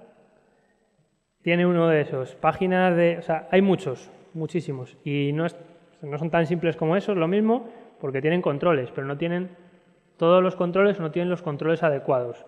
Por lo tanto, encontrar XSS, además, si hacéis lo de los bug bounties que hemos comentado antes, un XSS en una página como Facebook o como Google, te pagan bien. Si encontráis uno, reportarlo, buscar la forma de reportarlo porque los pagan. Vemos aquí Google, esto ya no estará. Es un XSS. Lo que ha hecho aquí el tío es alert, no ha puesto script, si os fijáis, porque probablemente esté filtrado. Entonces, no sé si este request Python es un script que tendrá él en otro sitio, llama esto, es una foto que saqué de internet, ¿vale? Y lo que está haciendo es sacar la cookie. La cookie, en muchos casos, es como la sesión que veíamos. Si tienes una cookie y es una cookie de autenticación, te autenticas en el Google, en este caso support con tal, y lo puedes explotar. ¿Con esto qué quiero decir? Que los XSS se encuentran en páginas de este sitio, de este estilo, se encuentran en páginas normales, se encuentran. La demo, que la hemos visto. Referencia directa, insegura a objetos. Esto suena un poco raro, pero básicamente, para explicarlo muy rápido, este es tu usuario y tienes acceso para acceder a la factura número 815. Le das, la bajas, perfecto. Y tú solo tienes la factura 815. Y dices, pensando, voy a cambiar aquí arriba, a ver qué pasa si pongo la 814, que es de otro usuario. Y resulta que se te baja. Y la ves. Pasa mucho también. Está mal. Hay un control inadecuado a ese objeto, que en este caso es la factura. ¿Qué debería hacerse? Se debería controlar a nivel de código que la factura 815 que está generada para el usuario 1 solo la pueda descargar el usuario 1. La 14 para el usuario correspondiente. Pasa bastante. Esto aquí que os he puesto no se ve mucho, pero bueno, es una conversación de Twitter. Aquí he tapado... Esto es un banco, ¿vale? Lo citaban, un banco español. Grande, importante. Tuvo un problema de estos a finales del año pasado, en el 2016. La gente lo citaba porque decían, al entrar en mi cuenta, accedo a la de la otra persona. Y la gente decía, oye, me está pasando aquí lo mismo. Otro decía que si le preguntaba al banco, no sé si de broma o no, que si le había tocado la lotería, porque entraba en su cuenta y veía que tenía 100.000 euros. Y él solo tenía 10. ¿Qué pasaba? Que cuando entrabas, cambiabas el parámetro arriba y te metían en otra cuenta. Sí es cierto que no podías operar, porque eso estaba controlado, pero por supuesto el problema es grave. Y los daños reputacionales para esta entidad pues fueron graves. Hay una ristra de comentarios grande. Configuración de seguridad incorrecta. Igual, las malas configuraciones pueden producirse a nivel de código y a nivel de servidor. Nosotros, cuando hacemos un estático a nivel de servidor, no podemos detectar esas configuraciones, porque te dan el código y no sabes dónde se va a desplegar más tarde. Pero hay configuraciones que pueden aplicarse a nivel de código. Es muy común encontrarse el caso de que el desarrollador dice, bueno, la cabecera esa de XSS que hemos visto, el XSS modeblock, esto lo pondrá el tío de sistemas.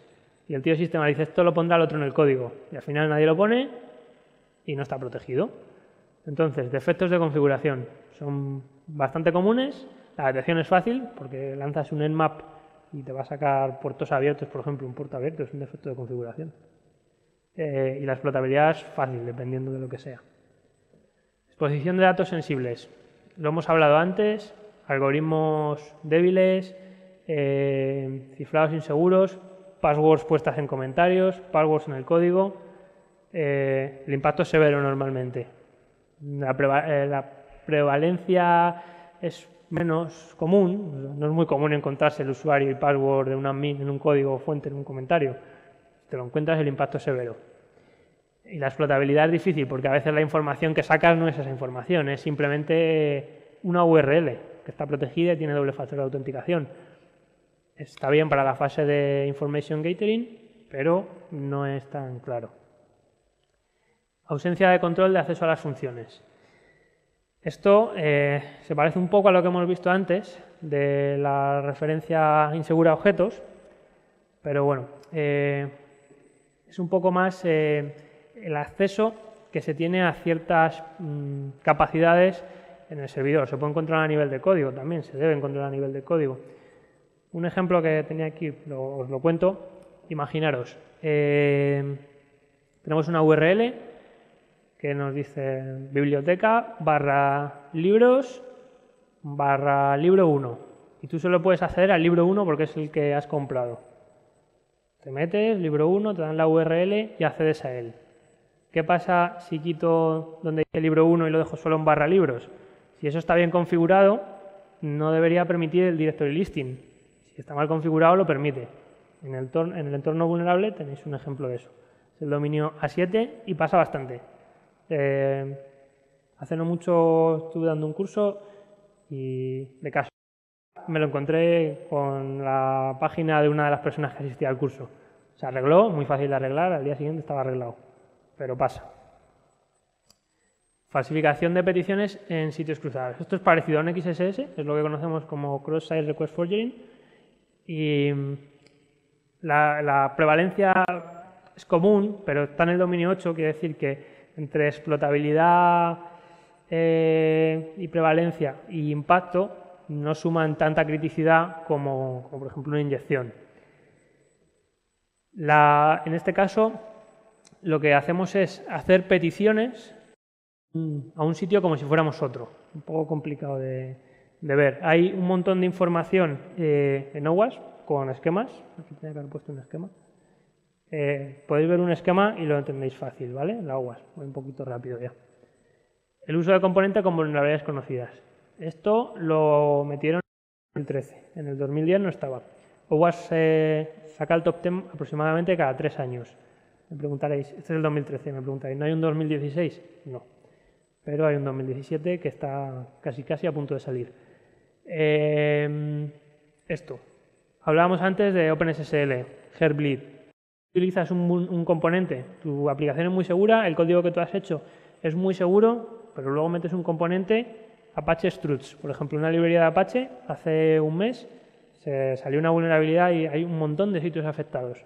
Si tu componente es vulnerable, tu aplicación va a ser vulnerable. Tanto, importante este punto. Nosotros cuando hacemos el análisis estático de aplicaciones, vemos el código que nos pasa el cliente, pero si luego incluye, por ejemplo, OpenSSL, ese código a veces no lo podemos ver del todo bien porque no es código nuestro, no es código del cliente, no tenemos autorización. Y ahora mismo hay una técnica nueva que es lo que llamamos Software Composition Analysis, que se basa en analizar estos componentes. Es decir, un puntito más extra de seguridad. Analizamos el código fuente, hacemos un dinámico, analizamos con herramientas y además con herramientas hacemos un análisis de los componentes. Y vemos, estás utilizando la versión X que es vulnerable y hay una versión X+1, utilízala. Eso sería un análisis de la composición, Software Composition Analysis. Y por último, redirecciones y reenvíos no válidos.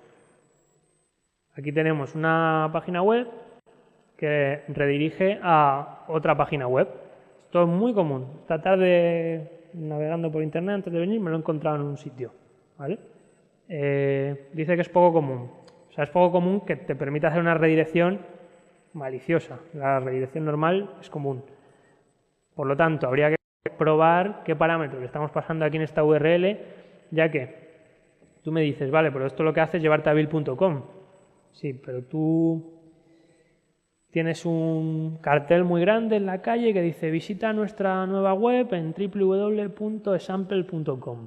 Y tú te metes ahí, escribes tú a mano y de repente te lleva ahí, pero el usuario no se va a dar cuenta de que se ha ido ahí. Porque tú vas a clonar la página tal y el usuario no va a mirar eso. Y va a confiar en el que él sigue en example.com. ¿Por qué? Porque es lo que él ha introducido a mano. Entonces, claro, si esto en vez de example.com lo llamas, en vez de Evil lo llamas example con una S o algo así, que visualmente es igual, el usuario no se da cuenta. Y si además esto tiene HTTPS y tú a esto le pones HTTPS, el candado va a seguir en verde. El certificado es válido. Y aquí tenemos toda la tabla. Si veis, el único que está en morado, XS. Es fácil de encontrar, de verdad. Esta es la comparación respecto al 2010, esta es la 2013, que es la que estábamos viendo ahora. Y como ya os decía, OWASP saca una versión aproximadamente cada 3 años. ¿Qué pasa en el 2016? OWASP se nutre de lo que empresas como por ejemplo nosotros le mandamos, en el caso de que se haga. Le decimos, mira, este año hemos detectado que hay una tendencia creciente en SQL Injection. Pues ellos se basan en el top 10 en eso, o sea, no se inventan los datos.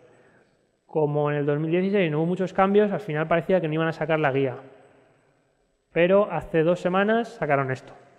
¿Vale? Es un RC1, un Release Candidate, todavía no es oficial, pero bueno, ya podemos ver los cambios que ha habido de la 2017 respecto a la 2013. Si os fijáis, os he dicho que la A7 y la A4 eran muy parecidas. Lo que han hecho este año es combinarlo en el A4, que era la categoría original también ahí, y han metido 2 cosas nuevas. Protección insuficiente a ataques, está relacionado con las APIs, y APIs desprotegidas, por supuesto relacionado con las APIs. Como os he dicho, las APIs se están empezando a tener en cuenta ahora. Tenemos muchos dispositivos, móviles, tablets, televisiones, y todos conectan al servidor vía API. Hay otros tipos de vulnerabilidades. Rápido. PCI DSS, otro estándar. Está utilizado para almacenar información de tarjetas de crédito. Cuando tenemos e-commerce tenemos que tener en cuenta esto. Te dice aquí, no se deben almacenar los datos confidenciales de autenticación, incluso si están cifrados. Si tú guardas los datos y están cifrados con el mejor cifrado del mundo, si los guardas, no pasas la PCI DSS. No te van a dar el sello, porque no se pueden guardar. ¿Cuánto cuestan mis datos? Aquí he añadido HIPPA, que es como la PCI, pero para datos de la salud, de datos médicos. Esto es una captura de la DIV. Es una tienda que es como eBay. Los usuarios tienen reputación y venden paquetes de datos. Voy a terminar, ¿vale? Aquí hay un tío, una señora, un señor, no lo sé, vende un paquete con una cuenta bancaria con 10.000 dólares, el PIN, número de tarjeta, nombre de la madre, dirección, vende todo. ¿Cuánto pensáis que cuesta esto? En dólares. ¿Cuánto? 300, te has quedado cerca. 248. Estáis, os lo he informado ahí en ese tema, ¿eh? Tú has comprado paquetes. Sí, pues como veis, los datos no cuestan mucho. Los que más cuestan, los datos médicos, cuestan mucho más que los datos bancarios. Los datos de la seguridad social y datos médicos. Para eso está el HIPPA, que es otra normativa, igual que puede ser PCI, para proteger esos datos. Si tenéis que hacer una auditoría y tenéis que hacer cumplir cualquiera de estas dos u otra, tendréis que bajaros el manual, ver, obviamente tenéis que conocer, igual que si tenéis que hacer una auditoría de 27001. Estos son 4 diapositivas, creo que os van a dar otro día una charla de desarrollo en móviles. He metido 4 diapositivas nada más, pero bueno, es importante. ¿Por qué es importante? Esto es una encuesta hecha a 700 profesionales de seguridad en 2013. Esto habrá cambiado. En 2013, cuando se preguntó a esos profesionales, el 79% tuvo que afrontar incidentes relacionados con sus dispositivos móviles. Tenemos a día de hoy en el móvil toda la información. Por lo tanto, esos incidentes son bastante importantes. Y de todos esos, el 53% llevaba datos sensibles de clientes. Por lo tanto, la información revelada es importante. Por lo que tenemos que tener en cuenta la seguridad. ¿Cómo lo hacemos? OWASP Mobile Top 10. Tenemos un OWASP igual que hemos visto antes, un top 10, que este es para el 2014, hay otro de 2017, que nos dice qué cosas podemos mirar. Hay cosas que son igual y otras cosas son distintas, porque son específicas para terminales móviles. Tenemos más guías que podéis ver. Y esto es un ejemplo de vulnerabilidad, ¿vale? Os quería hacer una demo, sobre mi móvil, que básicamente, se ha vuelto loco, iba a abrir la aplicación del banco y os iba a enseñar que cuando vosotros abrís una aplicación y la ponéis en segundo plano, se ve todo esto. Esto es una foto, ¿vale? Pero podéis probar con vuestro móvil, si tenéis un Android, tanto como si tenéis un iOS, un iPhone. Hace una foto en el momento que tú vas a segundo plano de cómo está la aplicación. ¿Qué pasa? Aquí no pasa nada, porque esas aplicaciones, pues es el teléfono, el Twitter, no pasa nada. ¿Qué pasa con la aplicación de tu banco? Que tienes ahí la información con tu número de tarjeta, etcétera. Y de repente te manda, tú la estabas viendo, te llega un WhatsApp y dices, voy a ver el WhatsApp. Te vas a segundo plano y eso se queda ahí guardado. Esa información no se guarda en un almacenamiento seguro ni nada, un pantallazo. Se puede proteger a nivel de código, te puedes proteger. Es algo de lo que miraríamos cuando hacemos un análisis estático de un código fuente para aplicaciones móviles. Yo ayer, cuando grabé esto, quería enseñar la aplicación del banco porque yo pensé que iba a estar protegido. Para mi sorpresa no lo estaba. Así que no se ve ahí porque pues, no iba a poneros ahí mi aplicación bancaria. Probé con otra, tampoco lo estaba. Entonces, bueno, es una cosa simple, es un ejemplo y no siempre se hace. Podéis probarlo con vuestras aplicaciones del banco cuando queráis, abrir, loguearos y pasar a segundo plano. Sé de algunos bancos que lo hacen. ¿El qué? Se guarda en... Vamos, si lo veis ahí es que está, pero se guarda en... Depende del terminal, se guarda en una carpeta del dispositivo. O sea, no se guarda en DCIM y tal, pero se guarda en una carpeta de dispositivo. Si ya eres root, apaga y vamos. Y nada, por último, quedando diapositivas, experiencias, herramientas que hay para hacer estos análisis, lo que hacemos en el día a día. Nosotros normalmente trabajamos con herramientas de pago, en este caso son Checkmarx, Veracode, HP Fortify, Backscout. Estas herramientas son para hacer análisis estático, como hemos dicho. ¿Y por qué trabajamos con estas? Básicamente porque son las que están líder, las que son top en el mercado. Por lo tanto, ofrecen los resultados más adecuados. Como he comentado antes, no quiere decir que esta sea mejor que esta, cada una tiene lo suyo. Intentamos combinarlas en la medida de lo posible. Hay herramientas gratuitas. Oye, la licencia de estas herramientas son caras, ¿vale? Hay herramientas gratuitas. He puesto aquí algunas. Jaska es muy conocida, es open source, la podéis bajar y va bien en la medida de tal. Hay otras, Visual Code Grepper, Rips, que es para PHP. Y luego, dentro de las gratuitas de pago, pueden funcionar on-cloud y on-site. Esto es importante, ¿por qué? Porque las que funcionan on-cloud pueden estar muy bien, pero hay veces que el cliente no quiere que su código salga a la nube. Tú firmas un acuerdo y tienes que mantener ese código seguro dentro de los términos del acuerdo. Si tú lo mandas a Veracode, por ejemplo, el código va a la nube segura de Veracode, por supuesto, no dudo de que es segura, pero si tú le has dicho al cliente que no va a salir de ahí, no puede salir de ahí. Y on-site. Tenemos otras herramientas que funcionan en local, en servidores, dentro de tu organización, que tú montas y funcionan. Esto es un pantallazo de Checkmarx, pantallazo de Spotify y, aquí os iba a contar un poco lo que es Gas, os lo iba a enseñar, pero estamos ya fuera de tiempo. Así que nada, si tenéis alguna pregunta, encantado de responderosla, espero que os haya gustado. Y nada, estoy a vuestra disposición. Os voy a poner la primera diapositiva, que es mi contacto, por si lo queréis apuntar. Bueno, pues nada, cualquier duda que tengáis, tanto ahora como más adelante, os intentaré ayudar. Os animo a que miréis los recursos de los que hemos hablado, especialmente la guía OWASP, para los que no los conozcáis. Y nada, que os animéis a seguir estudiando seguridad, que es una carrera profesional con bastante salida y un mundo muy interesante. Bueno, vaya a todos.